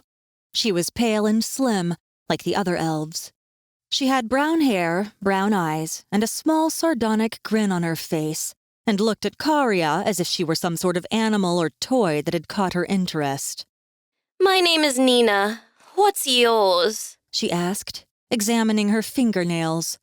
"My name is Karia," she answered with clenched teeth. This girl didn't even have the decency to look at her. What a bitch. "It's only polite to look at someone when you're speaking to them," Karia said as she tried to contain her growing anger. "I would also appreciate it if you would get off my friend's desk. I don't think that's a very decent way to treat someone." She heard a gasp of shock from the other girls around her, and Nina's face became markedly less friendly. "Let me explain something, human girl," she said, getting off Kaya's desk and leaning over her. "You may not know this since you're new, but my older sister Aletha runs this school." "Really?" Karia said with a raised eyebrow. "I was under the impression that the headmaster, Vartan, ran the school." Nina's face twisted into an expression of anger as one of the other girls giggled at Karia's comment. My sister is in the 6th year and a powerful Tier 4 mage. She will be in the battle magic class next year, and she made a very strict rule. She said that Little Miss Perfect over there is not to be spoken to. Her voice took on a menacing tone. People who break my sister's rules often find that accidents can happen around them. And I would just hate for something bad to happen to you. I'm touched by how concerned you are for my safety, but I think I can handle myself, Karia said, waving her false concerns away. I'll be friends with whomever I please, and no one will stop me. She paused here, giving Nina a once-over. Unlike some people, I have no need to hide behind others for protection. She said this with as much contempt as she could muster, and heard Kaya snicker a little as Nina's face went beet red. She'd opened her mouth to retort when the door opened, and a young-looking elf came into the room. Find your seats and settle down, he said distractedly as he headed to his desk. Nina shot her one more glare, promising that this was not over, before heading to her desk with the other girls. She felt Kaya squeeze her hand and looked over to see the pretty elf girl smiling from ear to ear. Karia smiled back, feeling a little better about the whole thing. Just seeing how happy she'd made her friend was worth the trouble she knew would be coming. Chapter 32. The first and second classes of the day went by quickly, and Karia soon found herself walking up the stairs to the dining room together with Kaya. As they entered, sound washed over them, and Karia looked around, curious what it would be like to eat with so many other students.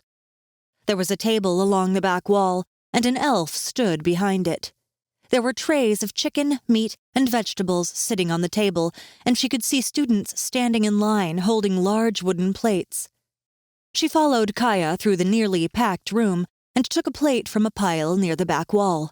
Wow, I didn't expect there to be so many people up here, seeing as our year only has 26 students, Karia said as the two of them got in line. Most of them are from the 4th year, Kaya explained as the line moved forward. They have over 50 students in their year.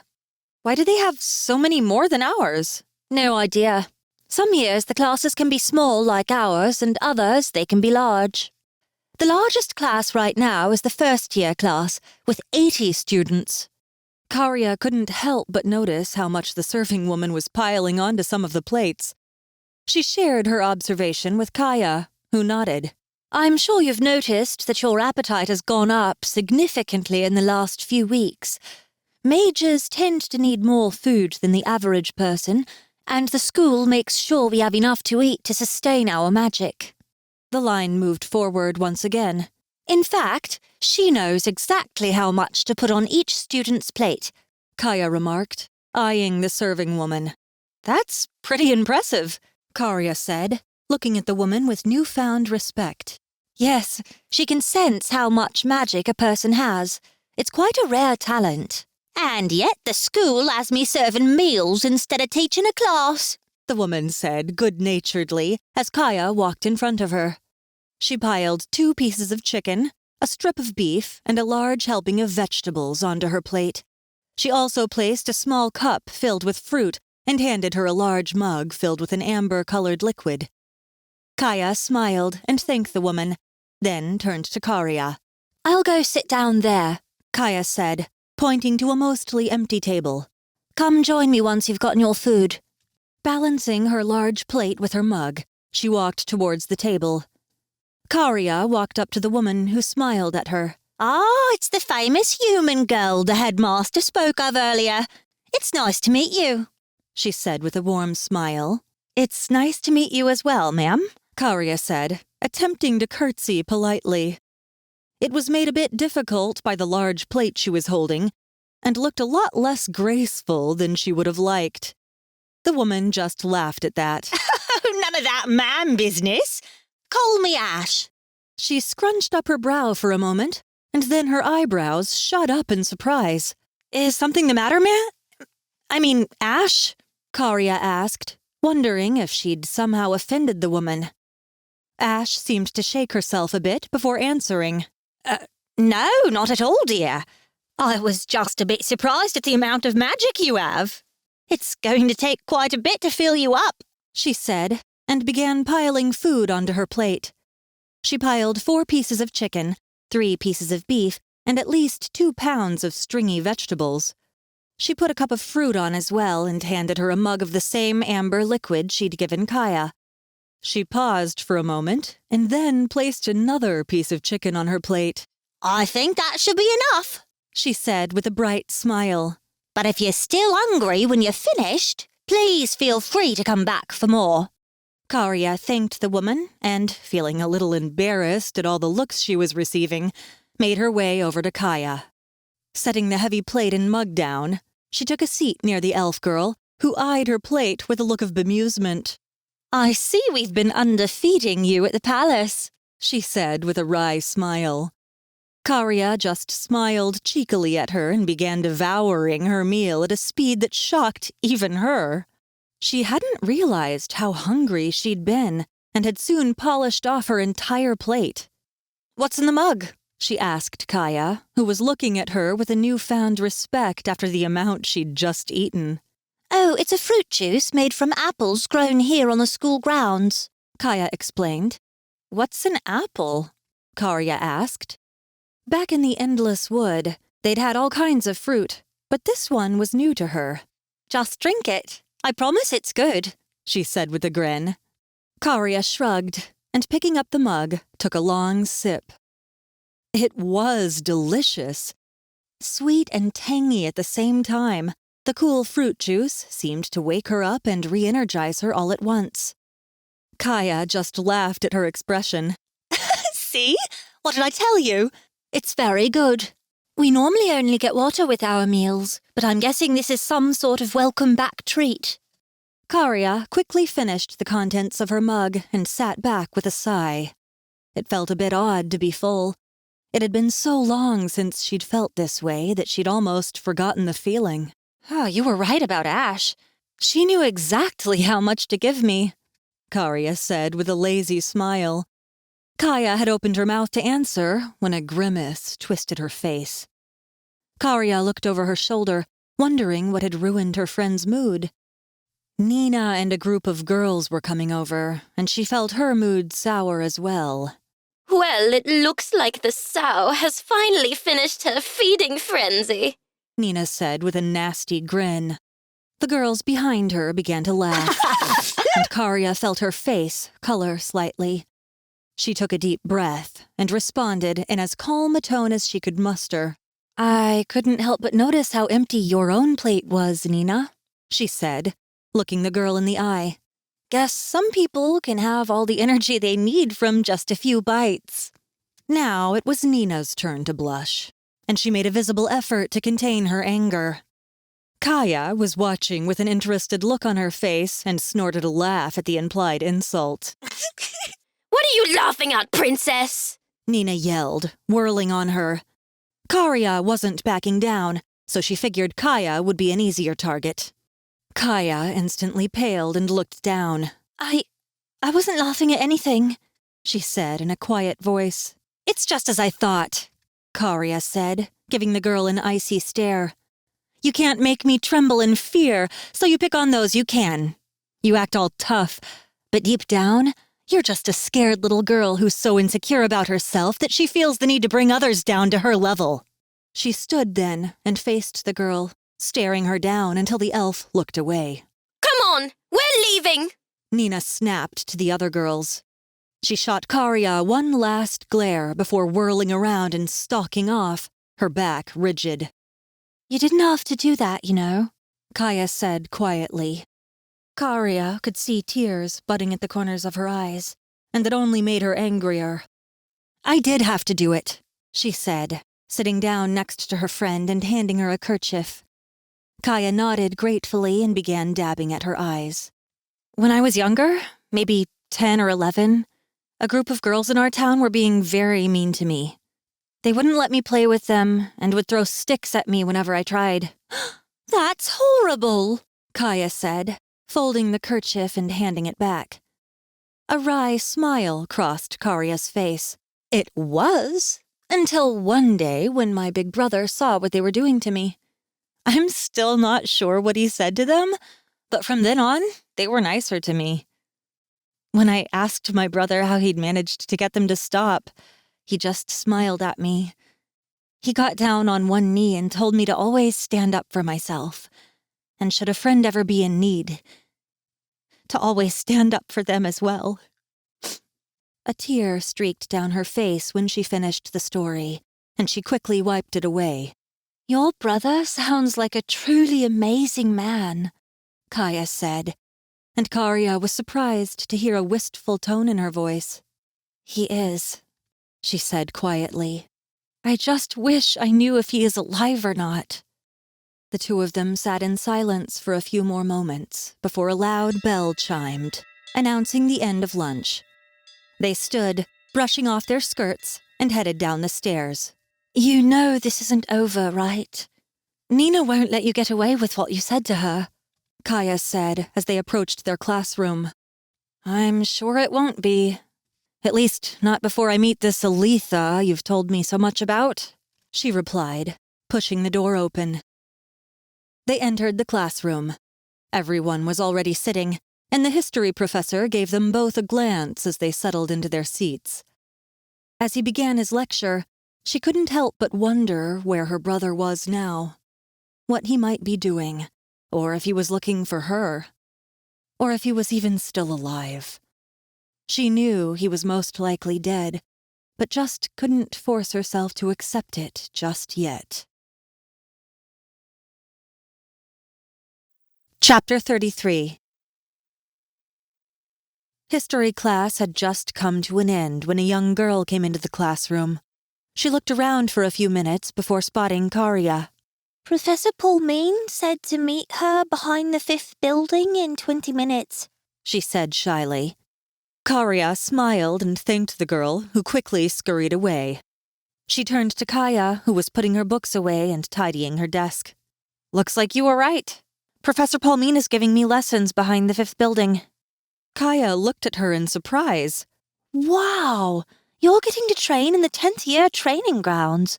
I'm kind of jealous. She flashed her a smile and stood from her desk.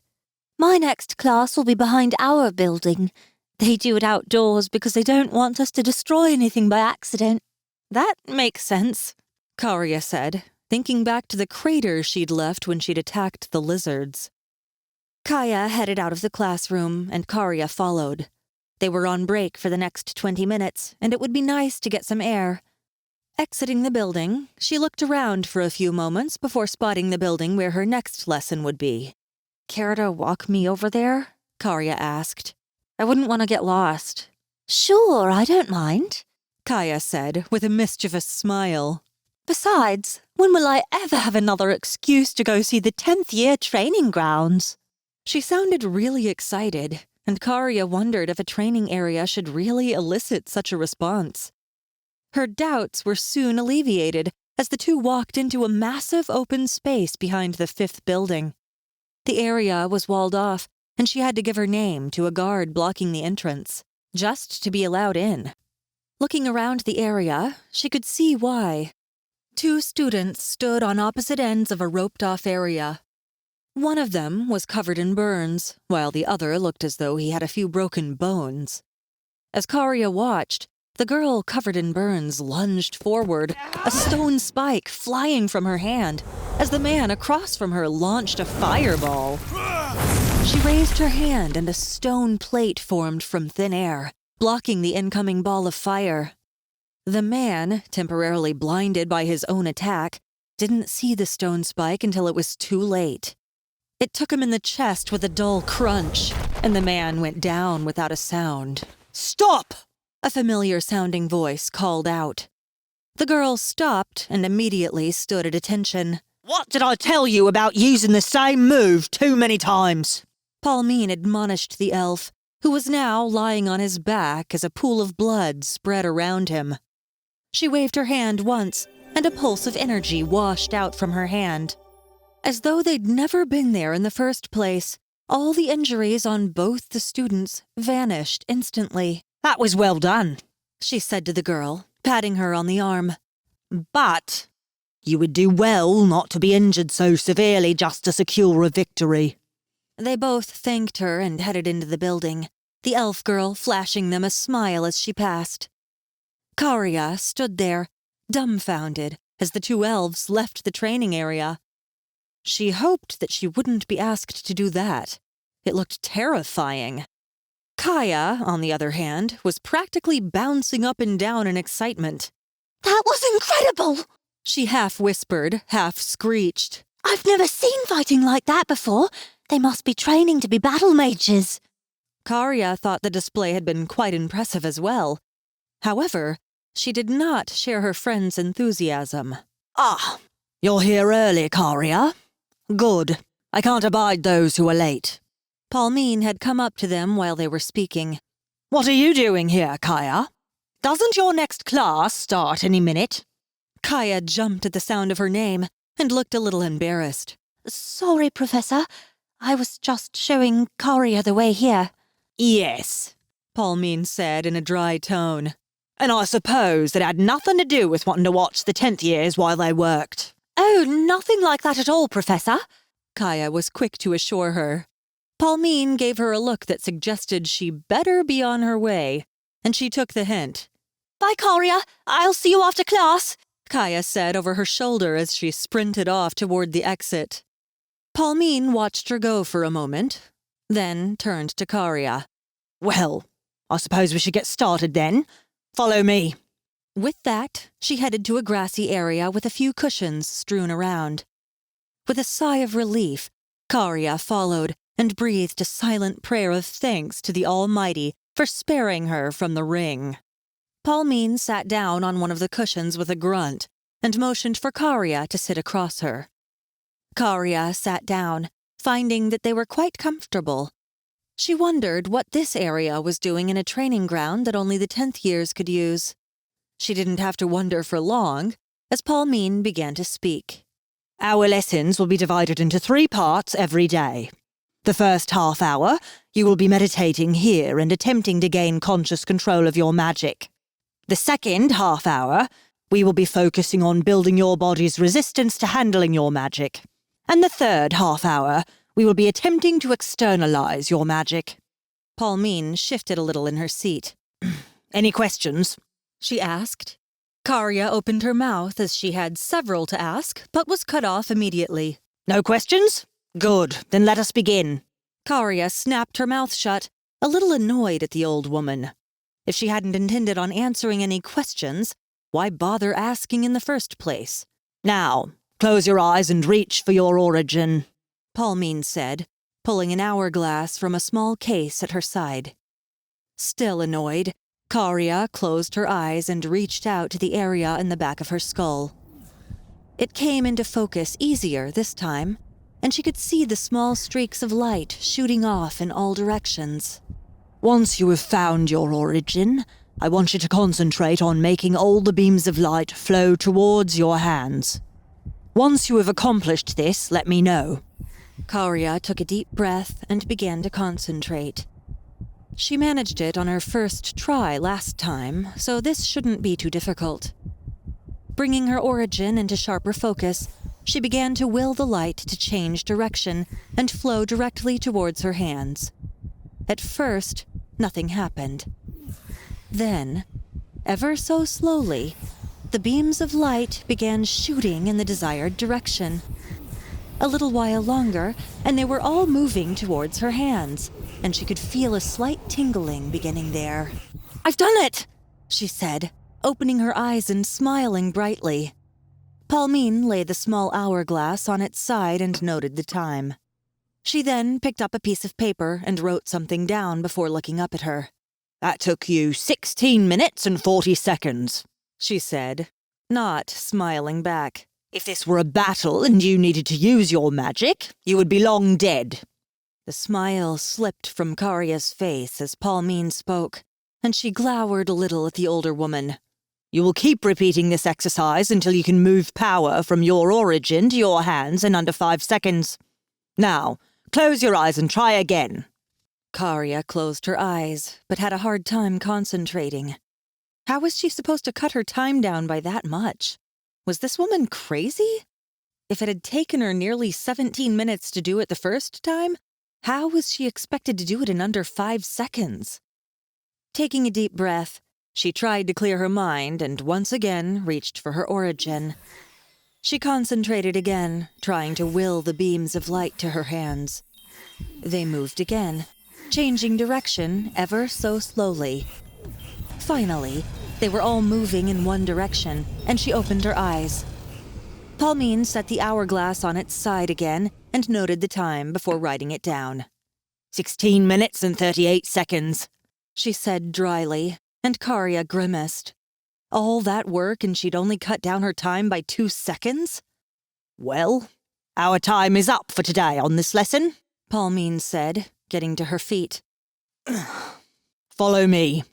She led a very annoyed Karia over to an area with long boards that had leather straps on them. She looked at them a bit nervously as Palmine began fiddling with the straps on one, muttering to herself. Professor? Karia said nervously. What are these for? Palmine fiddled with the straps for a few more seconds before turning around. In we go. We're going to train your mind to handle more magic than it's used to. The straps are there to hold you in place, lest you lose control and hurt yourself or others around you. This is the path to unlocking more of your power and moving to the next tier. I've been meaning to ask about that, Professor, Karia said as she walked over. What exactly is a tier? I've heard it mentioned several times now. Palmine stepped back and motioned Karia towards the table. She lay down, then felt the leather restrictions tighten around her arms, legs, torso, chest, and head. A tier simply refers to the amount of magic one can draw from the origins at any given time. It doesn't actually measure the mage's level of power, but those of a higher tier are usually stronger than those of a lower one. Is there a way to measure if a mage is more powerful than you? If tiers won't tell me if I'm outmatched, is there something that will? Yes. There are several levels of power that are generally used when referring to a mage. These are measured by their potential power output, meaning how much potential damage they can cause. From the weakest to the strongest, they are non-combat, enhanced, over-enhanced, destructor, wrecker, shatterer, and calamity. Now, obviously, a Tier 10 enhanced mage will likely win against even a Wrecker class mage, if they're only at Tier 1. But anything above that and you can just forget it. The mages in the Shatterer class have enough power to destroy entire nations. And the Calamity mages, the entire world if they so choose. Wow! Karia exclaimed, having had no idea that mages of such power could even exist. So, what class am I? She asked, trying to be as nonchalant as she could. Palmine just shook her head, tightening the last of the straps. I don't know yet, as your class of magic isn't well known. Only time will tell. Once Palmine finished tightening all the straps, she stood back and tested them a few times by tugging on a few. Satisfied, she now began the next lesson. I want you to close your eyes and find your origin again. This time, instead of controlling the flow of your magic, I want you to try and increase its output. Try to make the beams of light come out faster and with greater speed. I want you to do this until you start to feel discomfort. Once you do, hold the flow of power there. Karia was a bit annoyed at the change of subject and made a note to ask Kaya more about it later. Once again, she closed her eyes and felt for her origin. She felt it pulsing lightly, and beams of light would emerge with each pulse, firing off faster than she could follow. Taking a breath, she attempted to force the beams out faster. Unlike with the control exercise, the speed and intensity immediately increased, as if the magic wanted to run wild. A light pounding started in her head as she did this, and she attempted to try and keep the flow of power steady. She took deep, shaky breaths and gritted her teeth, but she found herself constantly trying to slow the flow of power down. After a few more moments, she was forced to stop and release her magic completely. Her head was pounding, and she winced as the bright sunlight nearly blinded her once she opened her eyes. Palmine was sitting over her and once again tipped an hourglass on its side. 3 minutes and 11 seconds, she said, making another note on her paper. Then looked up with a small smile. Not bad at all for a first attempt. She waved her hand, and Karia felt blessed relief as a cool sensation washed her pain away. We will be doing this exercise every day until you can handle that level of power for 10 minutes. Once you can hold it steady for that amount of time, we will increase the power output again. This should help push you to the next tier so you can draw out more of your power. She then held up a small rectangular device with a small needle in the center and 50 small notches around the outside. This will help me measure your magical output, so we can keep it steady each day. She then pointed to the second notch on the device. This is where you should be able to hold your power without discomfort. She pointed to the fifth notch. This is where your head will feel like it's splitting open from the strain. She pointed to the eighth notch. And this is where you will fry your brain and end up a drooling vegetable. Karia shuddered at that. Or she imagined she did. The straps held her too tightly to do anything other than breathe. But the thought was discomforting all the same. Right now, we will attempt to hold steady at the third notch. Now try again. They continued that exercise for the next 25 minutes, with Karia being able to hold steady at 3 minutes and 46 seconds. Palmine let her off the table. She seemed genuinely pleased that she'd managed to increase her time by more than 30 seconds in one lesson. The exercise had been exhausting, and even with the healing, Karia was ready for it to end. All she wanted to do was get into her bed and sleep for the next day. Now, for the last exercise of the day. Palmine had led them to a range with targets set at intervals of 10 feet. You will be attempting to externalize your magic and fire it at the targets. Mythical magic, from what little we know, should have a variety of ranged attacks. So, you will attempt a small blast to knock the closest target down.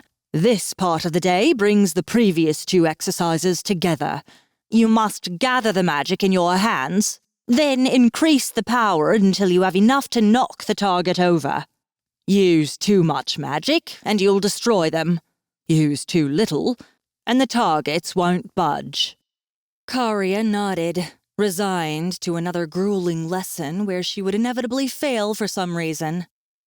Concentrating once again, she felt for her origin and attempted to change the direction of the beams towards her hands. After a few moments of effort, they began to flow where directed. Next, she increased the output of power, being careful not to let too much through. The tingling feeling soon came to her hands, and with an effort of will, she released the pent-up energy. 5 targets lined up before her exploded in a shower of splinters, the shockwaves so intense that it forced her to stumble back. She looked over at Palmine, who was once again taking notes, with that stupid hourglass tipped on its side. 21 minutes and 38 seconds, and 5 targets completely destroyed. She pulled a splinter of wood from her hair. I don't think we'll be making another attempt today, as I have now figured out what area to focus on. You have? Karia asked in confusion. Wasn't she already teaching her? From the 3 lessons I gave you, I can see that you have a massive amount of power, but very little control. So, from now on, we will be focusing on bringing that power under control. She made one more note in her paper and then rolled it up. You are dismissed. I expect you back here every day at the same time. With that, the older woman walked off, once again muttering to herself. Karia walked tiredly toward the exit. Kaya wouldn't be done for another 5 minutes. She sat down on one of the benches in the plaza to wait for her. She was utterly drained, and this had only been the first day. She groaned quietly to herself as she contemplated the entire week ahead. Chapter 34. Arbor came to slowly, his eyes cracking open. He blinked a few times to clear his vision. He was lying in a bed and staring up at an unfamiliar ceiling. His body felt stiff, and he noticed an odd pressure around his arm and both his legs. Moving the covers off himself, he could see that he was in his underclothes and that both his legs were heavily bandaged. His right arm was splinted and tied to his chest, presumably to stop him moving it in his sleep. He felt a moment of panic when he noticed that his pendant and Karia's necklace were missing from around his neck, but breathed a sigh of relief when he saw them both, as well as his money pouch, on a small table near his bed. He looked around the small room. Aside from the bed and small nightstand, it was quite bare. There was a water skin and some fruit on the stand near his bed. Sitting up, he used his left hand to slide the pendant and necklace back over his head and tucked them under his shirt. He would have to find a better spot for his money. Picking up the water skin, he pulled the stopper with his teeth and took a long, slow sip. It felt amazing, as though he hadn't had a drink in days. His stomach rumbled then, and he realized how hungry he was. Picking up a piece of fruit, he popped it into his mouth. Chewing slowly, he tried to figure out where he was. He must be in the rebel base. Where else would he be? But how had he gotten there? And more importantly, how was he still alive? The last thing he remembered was fighting the Gila lizards, and then nothing. The door to his room opened, and Grack came in, carrying a tray with bread and meat. She looked haggard, as though she hadn't slept in days. Grack? Arbor asked. You look terrible. What happened? The tray dropped to the ground with a loud clatter as Grack looked up at the sound of his voice. "Arbor?" she asked, as if not quite believing he was awake. Her bottom lip quivered a bit, and he wondered what could have happened to make her act this way. She took a few hesitant steps forward, then broke into a run and tackled him in an embrace. Arbor winced as Grack landed on him, feeling his tender muscles twinge. Ow! Not so tight! He groaned as she squeezed him. I'm sorry. Did I hurt you? She asked, quickly getting off him. She started examining him, poking at his arm, his ribs, and his legs. Yes, it actually did hurt, he said as she looked him over. She looked up from his legs then, and he could see a tear sliding down her cheek. She shook herself and quickly wiped it away. I'm sorry if I hurt you, she said as she sat back on the bed. I was just so relieved to see you awake that I couldn't help myself. He could see tears threatening to come again, so he was quick to reassure her that he was okay. This seemed to calm her a bit, and she even attempted a smile. Grack took a deep breath and composed herself, then went to pick up the platter she'd dropped upon entering. Most of the meat had miraculously stayed on the plate, and so had the bread. She carried these over to him and sat down on the edge of the bed, an embarrassed smile coming to her lips. I'm sorry I acted that way, she began, dabbing at her eyes with her sleeve. Arbor remained quiet and let her speak. You've been unconscious for over 2 weeks. I was so worried that you'd never wake up again. When I heard your voice, I was so relieved. Hence the reaction. Arbor was shocked, and he felt his heart skip a beat. He'd been unconscious for 2 weeks? It was a wonder he hadn't starved to death, or that he'd woken up at all. Would you mind telling me what happened? He asked in a gentle voice. The last thing I remember is a horde of Gila lizards coming at us. Grack nodded slowly and set the platter down in front of him. I want you to eat first. Then I'll tell you what happened. Arbor was very curious, but he was also famished. It was a little difficult, eating with his left hand, but he managed to wolf everything down in a matter of minutes. He looked over at Grack once he was done, noting that she looked a lot calmer now. Clearing her throat a few times, she began recounting what had happened. The massive horde of Gila lizards were fast approaching, and we couldn't find the entrance to the rebel base. I watched as they drew nearer, their numbers too overwhelming for any chance of victory. I was sure we would die. But then you stepped forward to fight them all alone. She paused here as her eyes began to water again. You managed to stop them all somehow. I've never seen anything like it. You moved so quickly that I couldn't follow you with my eyes. All I could see was where you'd been, the area marked by dead monsters and severed limbs. I did see you when you stopped, though. You were glowing with a brilliant light. You shone so brightly that the entire area was lit up and I could barely look at you. She paused again, folding her hands in her lap. You then swung your weapon, and all the light seemed to concentrate there, before flowing out in a massive explosion. When the light faded, all the Gila lizards were lying on the ground. Most were missing great chunks from their bodies. Some were even split right down the middle. 1 or 2 were still alive, but their legs had been blown off and they weren't much of a threat. The ground itself was split open as well, nearly 20 feet long and several feet across. She shifted a bit on the bed to find a more comfortable position, and continued. I ran over as soon as I saw you collapse. You looked awful. She stopped once again, her voice sounding a bit choked. You were covered in burns, your arm was broken, and your legs were a mass of cuts and bruises. I was more worried and afraid than I'd ever been. You looked so horrible that I was sure you were dead. She took a deep breath, calming herself once again. I felt your neck and listened to your chest and heard a heartbeat.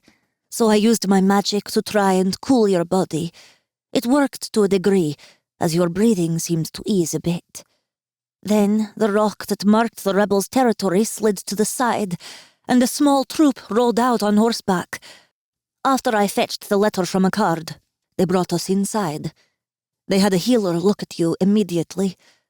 Unfortunately, their only magical healer wasn't here at the time, so he patched you up as best he could. I made sure to keep watch over you, and Horde managed to get out of bed and visit a few times. Wait, what happened to Horde? Arbor asked worriedly. Oh, he did something stupid. He thought it would be funny to kick one of the legless lizards, but the thing caught his leg in its mouth. By the time he managed to kill it, his leg was covered in acid burns from the monster's teeth. She giggled at that. I know it's not funny that he got hurt, but you should have heard him. He cursed and yelled and carried on like a child when he found out he'd be off his feet for a month. The healer said he'd make a full recovery, but he's been confined to bed for most of the day. Grack lapsed into silence here as Arbor took everything in. He wasn't sure what he'd done to himself by using all that magic, but one thing was very clear. There was a very real possibility of death if he pushed himself too far without the proper training. He resolved himself right then and there to go to the Golden Leaf Forest once he'd rescued Karia, just as Silver had told him. As he stared at the red-skinned woman, he found, oddly enough, that he no longer wished to die as he once had. Whether it came from his near-death experience, or that Grack had seemed so relieved to see him alive, he wasn't sure. He still felt the pain of losing his parents and Florin, but it was muted somehow, as if the pain was a distant one. He looked at Grack, and for what felt like the first time in months, he felt a smile attempting to creep onto his face. His lips twitched a few times, before settling back into their customary straight line. It appeared that he still couldn't bring himself to do it. Arbor mentally shrugged at that. All things come with time. The slight movement wasn't lost on Grack, and her face split into a smile that seemed to light up her entire face. It wasn't much, she thought. but it's a start. So, what will we be doing now? Arbor asked. Have you spoken with anyone about the attack on Fivora? Grack nodded, her bright smile slipping here for some reason. I spoke with one of the co-founders last week. She said that most of the rebels have moved into the Endless Wood, a day's ride from here. That is why their magical healer wasn't here to patch you up. Why the Endless Wood? Arbor asked. The Endless Wood is the only way to reach Fivora undetected, Grack explained. Arbor was about to ask another question when Grack clamped a hand over his mouth. No more questions. I want you to rest. Once co-founder Ramona finds out you're awake, she'll want to meet you right away. Until then, you will lay here and recover. She stood then, brushing the front of her pants, and stretched mightily. There's someone standing outside your door if you need anything, she said, straightening and covering a yawn. If you need anything, don't hesitate to call for me. Arbor nodded. Then she did something unexpected. Leaning down, she kissed him lightly on the cheek. Her lips were soft and warm, and Arbor found that, despite her being of a different race, he quite enjoyed it, though it made him feel guilty as he was reminded of his dead fiancée. Grack pulled back then. Her cheeks burned a dark red, and she couldn't seem to meet his eyes. She didn't apologize, however. I'm glad to see you awake. It hasn't been the same here without you. Arbor pushed down the roil of conflicting emotions threatening to break loose. He could think about them another time. I have to say that it's good to be alive, he said after a few seconds. Grack nodded, quickly backing towards the door. Her back bumped into it, and she finally met his eyes. They were shining with unrepressed emotion, enough to make Arbor feel distinctly uncomfortable. She then broke eye contact and waved one more time before leaving, closing the door gently behind her. As soon as she was gone, he lay back in bed and closed his eyes. Grack was beautiful, in a strange, alien sort of way. He knew that she wanted their friendship to be more, and if he had to admit it to himself, he was beginning to feel much the same. However, Florin's face would pop into his mind whenever he'd think about it. It was confusing and painful at the same time, as he was torn on what to do. Eventually, he decided that it wouldn't do him any good to think about it now. It was troubling that he'd been out so long, and that he'd apparently been hurt so badly. He tried to move his arm again, but it was tied firmly to his side. He knew he should examine himself with his magic to see how bad it was, but he just couldn't bring himself to do it.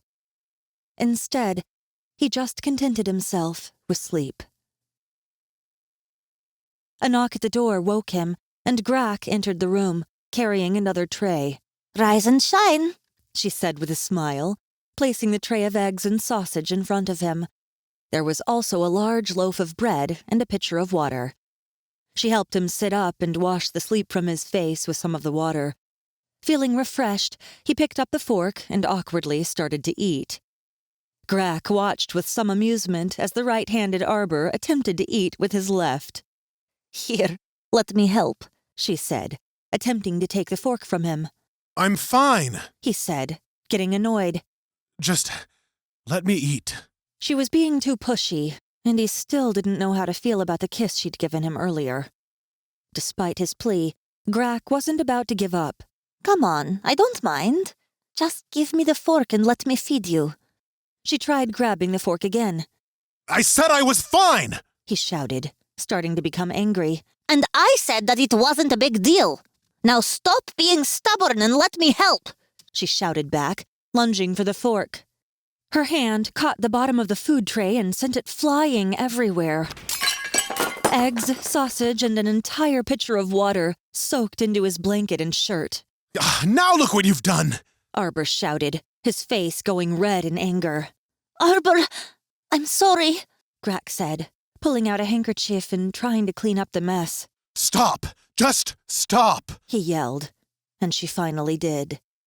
She looked upset and hurt, and Arbor knew that he was probably overreacting. He was lashing out instead of dealing with his emotions, but right now, He was just too mad to care. Just leave me alone. I'll clean it up myself. She sat back, her back stiff as a board. Her bottom lip was quivering slightly as she tried to hold back tears. If that's really what you want, I'll go. Arbor knew he should stop her, but he was too angry now to do so. Seeing that he wasn't going to answer, she spun on her heel and rushed out of the room.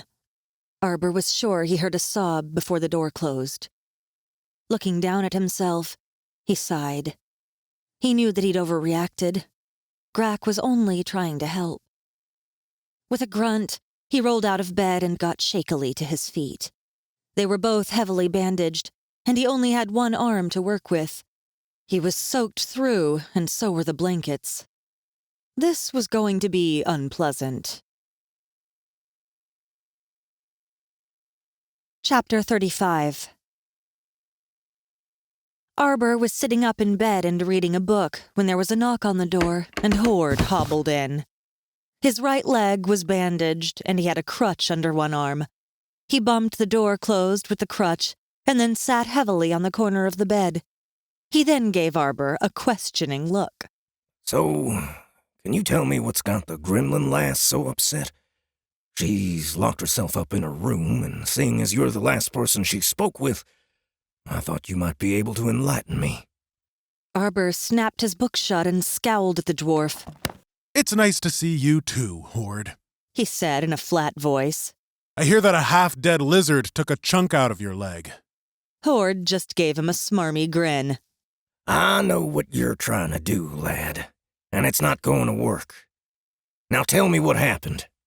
Arbor sighed resignedly and told Horde the story. Now that he said it out loud, he could see how bad it actually sounded. He'd basically gotten upset over nothing. As expected, Horde was shaking his head by the time Arbor finished his story. He backed further onto the bed until his back was against the wall, and sighed in relief as his injured leg straightened out in front of him. Let me ask you something, and be perfectly honest with me, Horde said, turning his head to look at him. I suppose I can answer honestly, Arbor grumbled. Were you dropped on your head as a baby? Arbor sat up a little straighter, his mouth turning down in a frown.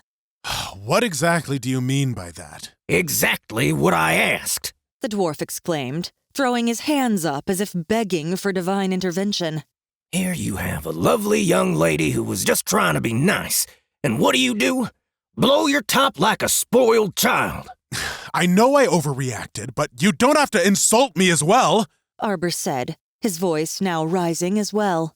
It seems as though I do, Horde yelled back. You're 18 years old, a full-grown man by anyone's reckoning, and apparently can't keep a cool head around one of the only people who genuinely cares about you. Arbor just folded his left arm under the sling and glowered. He knew he was in the wrong. He'd even admitted as much to himself. He just wasn't about to admit it to Horde, though.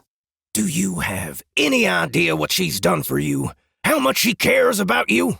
The dwarf asked in a lowered tone. She made an oath to protect you. Did you know that? Arbor was surprised to hear this. What do you mean, protect me? And how do you suddenly know so much about her? He asked suspiciously. For all he knew, the dwarf was making this all up to make him feel even guiltier. Did you forget that you've been unconscious for the last 2 weeks? He asked with a raised eyebrow. In all that time, she hardly ate or slept. She was constantly by your side, tending to you.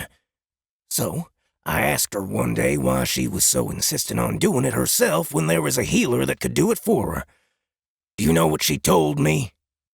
Arbor was dumbfounded by this revelation. Had she really spent the entire time taking care of him? She told me that she once asked you what you would do once you got your revenge. You told her that you would be able to die in peace. Now, first off, let me just say that that is a terrible idea. I mean, what kind of idiot thinks they can just up and die when there are still people counting on them? Arbor's expression tightened for a moment, but he didn't say anything. That's beside the point, however, Horde said, his expression turning grim. Because of that stupidity you spouted that night, she made a promise that no matter what it took, she would protect you, even with her own life if need be. She would pull you from despair and save you the same way you did her. Her vow was only reaffirmed when you awakened her magic, and then again when you saved her hand after the fight with the rock jaguar. Hord's expression grew even more serious here, and his voice took on a softer tone. She cried for days thinking you would never recover, all the while blaming herself for being too weak to protect you. Arbor sat back, now completely at a loss for words. Had she really done all of that for him? A sick feeling began in his stomach and had soon spread throughout his entire body. I can see it sinking in now, Hord said, standing up stiffly and picking up his crutch. I'll leave you to your thoughts. Someone will be by with a meal in an hour or two. I hope for her sake that you apologize to Grack the next time you see her. He limped towards the door, but Arbor stopped him. How is it you know so much about women? Arbor asked. The dwarf flashed him a wide grin. There's a lot you don't know about me. I've had to learn these lessons firsthand when I said the wrong thing to my wife. Wait. You have a wife? Arbor exclaimed. Hord just winked cheekily and, with a chuckle, closed the door behind him. Arbor closed his eyes with a sigh. Of course, the smug bastard would have a wife and not tell him about it. It was just like the dwarf to do so. The question remained as to where she'd been when he'd disappeared, or why she hadn't been there when he'd left. But he supposed that was a question for another time. He really did owe Grack a massive apology. No, she deserved a lot more than just an apology. He began to think of what he could do to make up with the Gremlin woman, but no ideas came to him. With a grunt of frustration, he gave up on that line of thought for now. There were other things he still had to figure out. For example, he'd been putting off examining himself to see the extent of his injuries. No time like the present, He thought, and concentrated inward, toward the core of his magic. There were some immediate changes that jumped out at him the moment he closed his eyes. The first thing he noticed was the core's massive increase in size. Originally, it had been a small sphere in his center, with 5 streams running off it. It was now at least 5 times as large, and thrummed with suppressed energy. There were also so many smaller streams breaking off the 5 main ones at this point that he could no longer keep track of them. Another major change was the new color that seemed to light his body from within. His magic had always appeared blue in color, with the space in between being black. Now, however, the black space was completely white and shone with a brilliance he'd never seen before. He was sure this white light was magic, as he could feel the power of it immediately. How he hadn't sensed it until now was mind-boggling, as this power was far greater than his perception magic. Another thing he noticed was that the white magic wasn't coming from the blue core at his center, so there had to be another source. Scouring his body, he soon found a white sphere located in his chest. This was obvious by the familiar black space immediately surrounding it and making it stand out like a beacon. Did he have 2 sources of magic now? He wondered what the white magic could do. It was obviously the source of the light that had somehow killed all the lizards, but how did it work? He concentrated on the white core in his chest to try and figure it out. He felt power emanating from the core, but it wasn't the same sort of power that his perception magic gave him. The blue core at his center gave him power over his body. He could strengthen himself, sense the movements of others, and slow down his perception. It would even heal him once he stopped actively using it, and it strengthened his body every time it did so. This magic, however, gave him a completely different feeling. It felt as if it were going outward instead of inward, and seemed to want to be released, unlike his perception magic. The energy in that core only wanted to be contained, to power his body and make him stronger and faster. It hadn't been easy to heal Grak with his magic, and it had been very taxing to do so. He took a deep breath and allowed the new magic to begin leaking from his arm. It seemed almost eager to escape and began flowing out quickly. Opening his eyes, he saw himself glowing brightly, wisps of the white light seeming to flow off him and giving him an otherworldly appearance. With the light cloaking him, he could sense the world around him through his skin. He could feel the entire complex, the ground trembling slightly where footsteps fell, the air swishing as people moved about, even the subtle vibrations of shifting ground above him. Tightening his concentration, he found that he could feel every muscle and fiber in his body, down to the tendons and nerves. To his surprise, he found himself completely whole and undamaged under all of his bandages. His muscles and bones were unblemished, and his cuts and bruises were all gone. He ripped the splint from his arm and flexed his fingers, then rotated his arm and threw a few punches, noting that there wasn't even a hint of discomfort.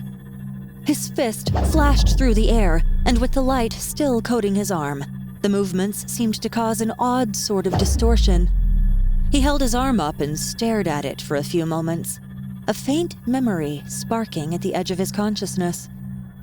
Something had happened right before his last attack on the Gila lizards. But what was it?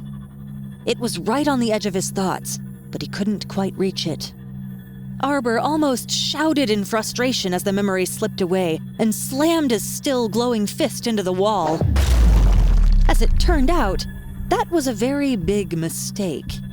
There was a loud boom, and he nearly fell out of bed in surprise as flecks of stone sprayed the right side of his body in the room filled with a choking, dusty smoke. Coughing, Arbor could see that a small crater now stood in the wall, a line of cracks spreading outward in a spiderweb pattern from where his arm had impacted.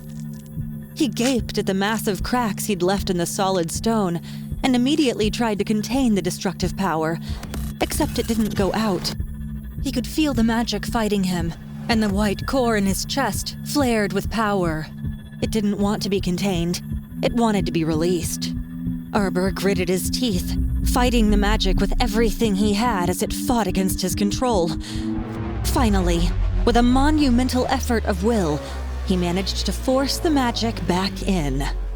Surprisingly enough, it stopped fighting him the moment it was contained, and the white core in his chest calmed. Arbor sat still for a moment, panting heavily from the effort it took to contain his magic. This magic was powerful, but it seemed that his control over it was almost non-existent. He took one more look at the crater in the wall. At least he could now understand what had happened to the lizards. If he could do that to solid stone, he didn't think that flesh and blood creatures would hold up much better. Leaning down, he ripped the bandages off his legs and slowly got up off the bed. His balance was a little off, and he swayed slightly before he caught himself. He walked around the small room a few times and felt his strength returning. After a few more minutes of walking, he sat back down and began to ponder what this could all mean. He'd destroyed his body to a point where he should have died. But now, here he was, just 2 weeks later, completely healed. Not just that, he now had a new type of magic and was quite sure that his body was stronger as well. Just what kind of freak was he? Against his better judgment, he allowed a small amount of the white magic to collect in his palm. He stared at it for a few moments before attempting to make it go out. This time, there wasn't too much resistance, and it went out after a few seconds. The new magic was clearly extremely powerful and very dangerous. He'd passed out and was unconscious for 2 weeks after using it last time. But he couldn't be sure if that wasn't just the fatigue and pain from using his perception magic. Yet another thing he needed to worry about. He thought Silver said that everyone could only have one type of magic. The crazy hermit must not have known what he was talking about, as he clearly had more than one. That just confirmed that he needed to go to the Golden Leaf Forest even more than he had previously. There was a knock on his door, and he moved to answer it. He stopped, realizing he was dressed in just his underwear, and it wouldn't be proper to greet anyone in this state. Just a moment, He said, slightly panicked. He scrambled around the room for a few moments, trying to find some clothes. Finally, he had to give up, just grabbing the blanket and wrapping it around his shoulders. This will just have to do. He thought as he opened the door. A woman stood there, and Arbor took a step back at the unexpected guest. She was the most striking woman he'd ever seen. Long silver hair, streaked with purple, flowed halfway down her back, and the tips of slightly tapered ears poked from the fine strands. She had tan skin, and her brows were slanted, like Grax, but were a lot less exaggerated. She had golden eyes that seemed to glow in the dim lighting of the outside corridor. A tight-fitting, sleeveless leather vest covered her upper body, and though the collar came up to her neck, it was so tight as to leave little of her figure to the imagination. Her legs were likewise clad in a pair of form-fitting leather pants, and the scabbard of a sword was slung across one hip. One thing stood out to Arbor. Aside from her looks, he could somehow feel power radiating off her. Palpable and heavy, it hung in the air before him. She gave a polite cough, and Arbor flushed as he realized he'd been staring. The woman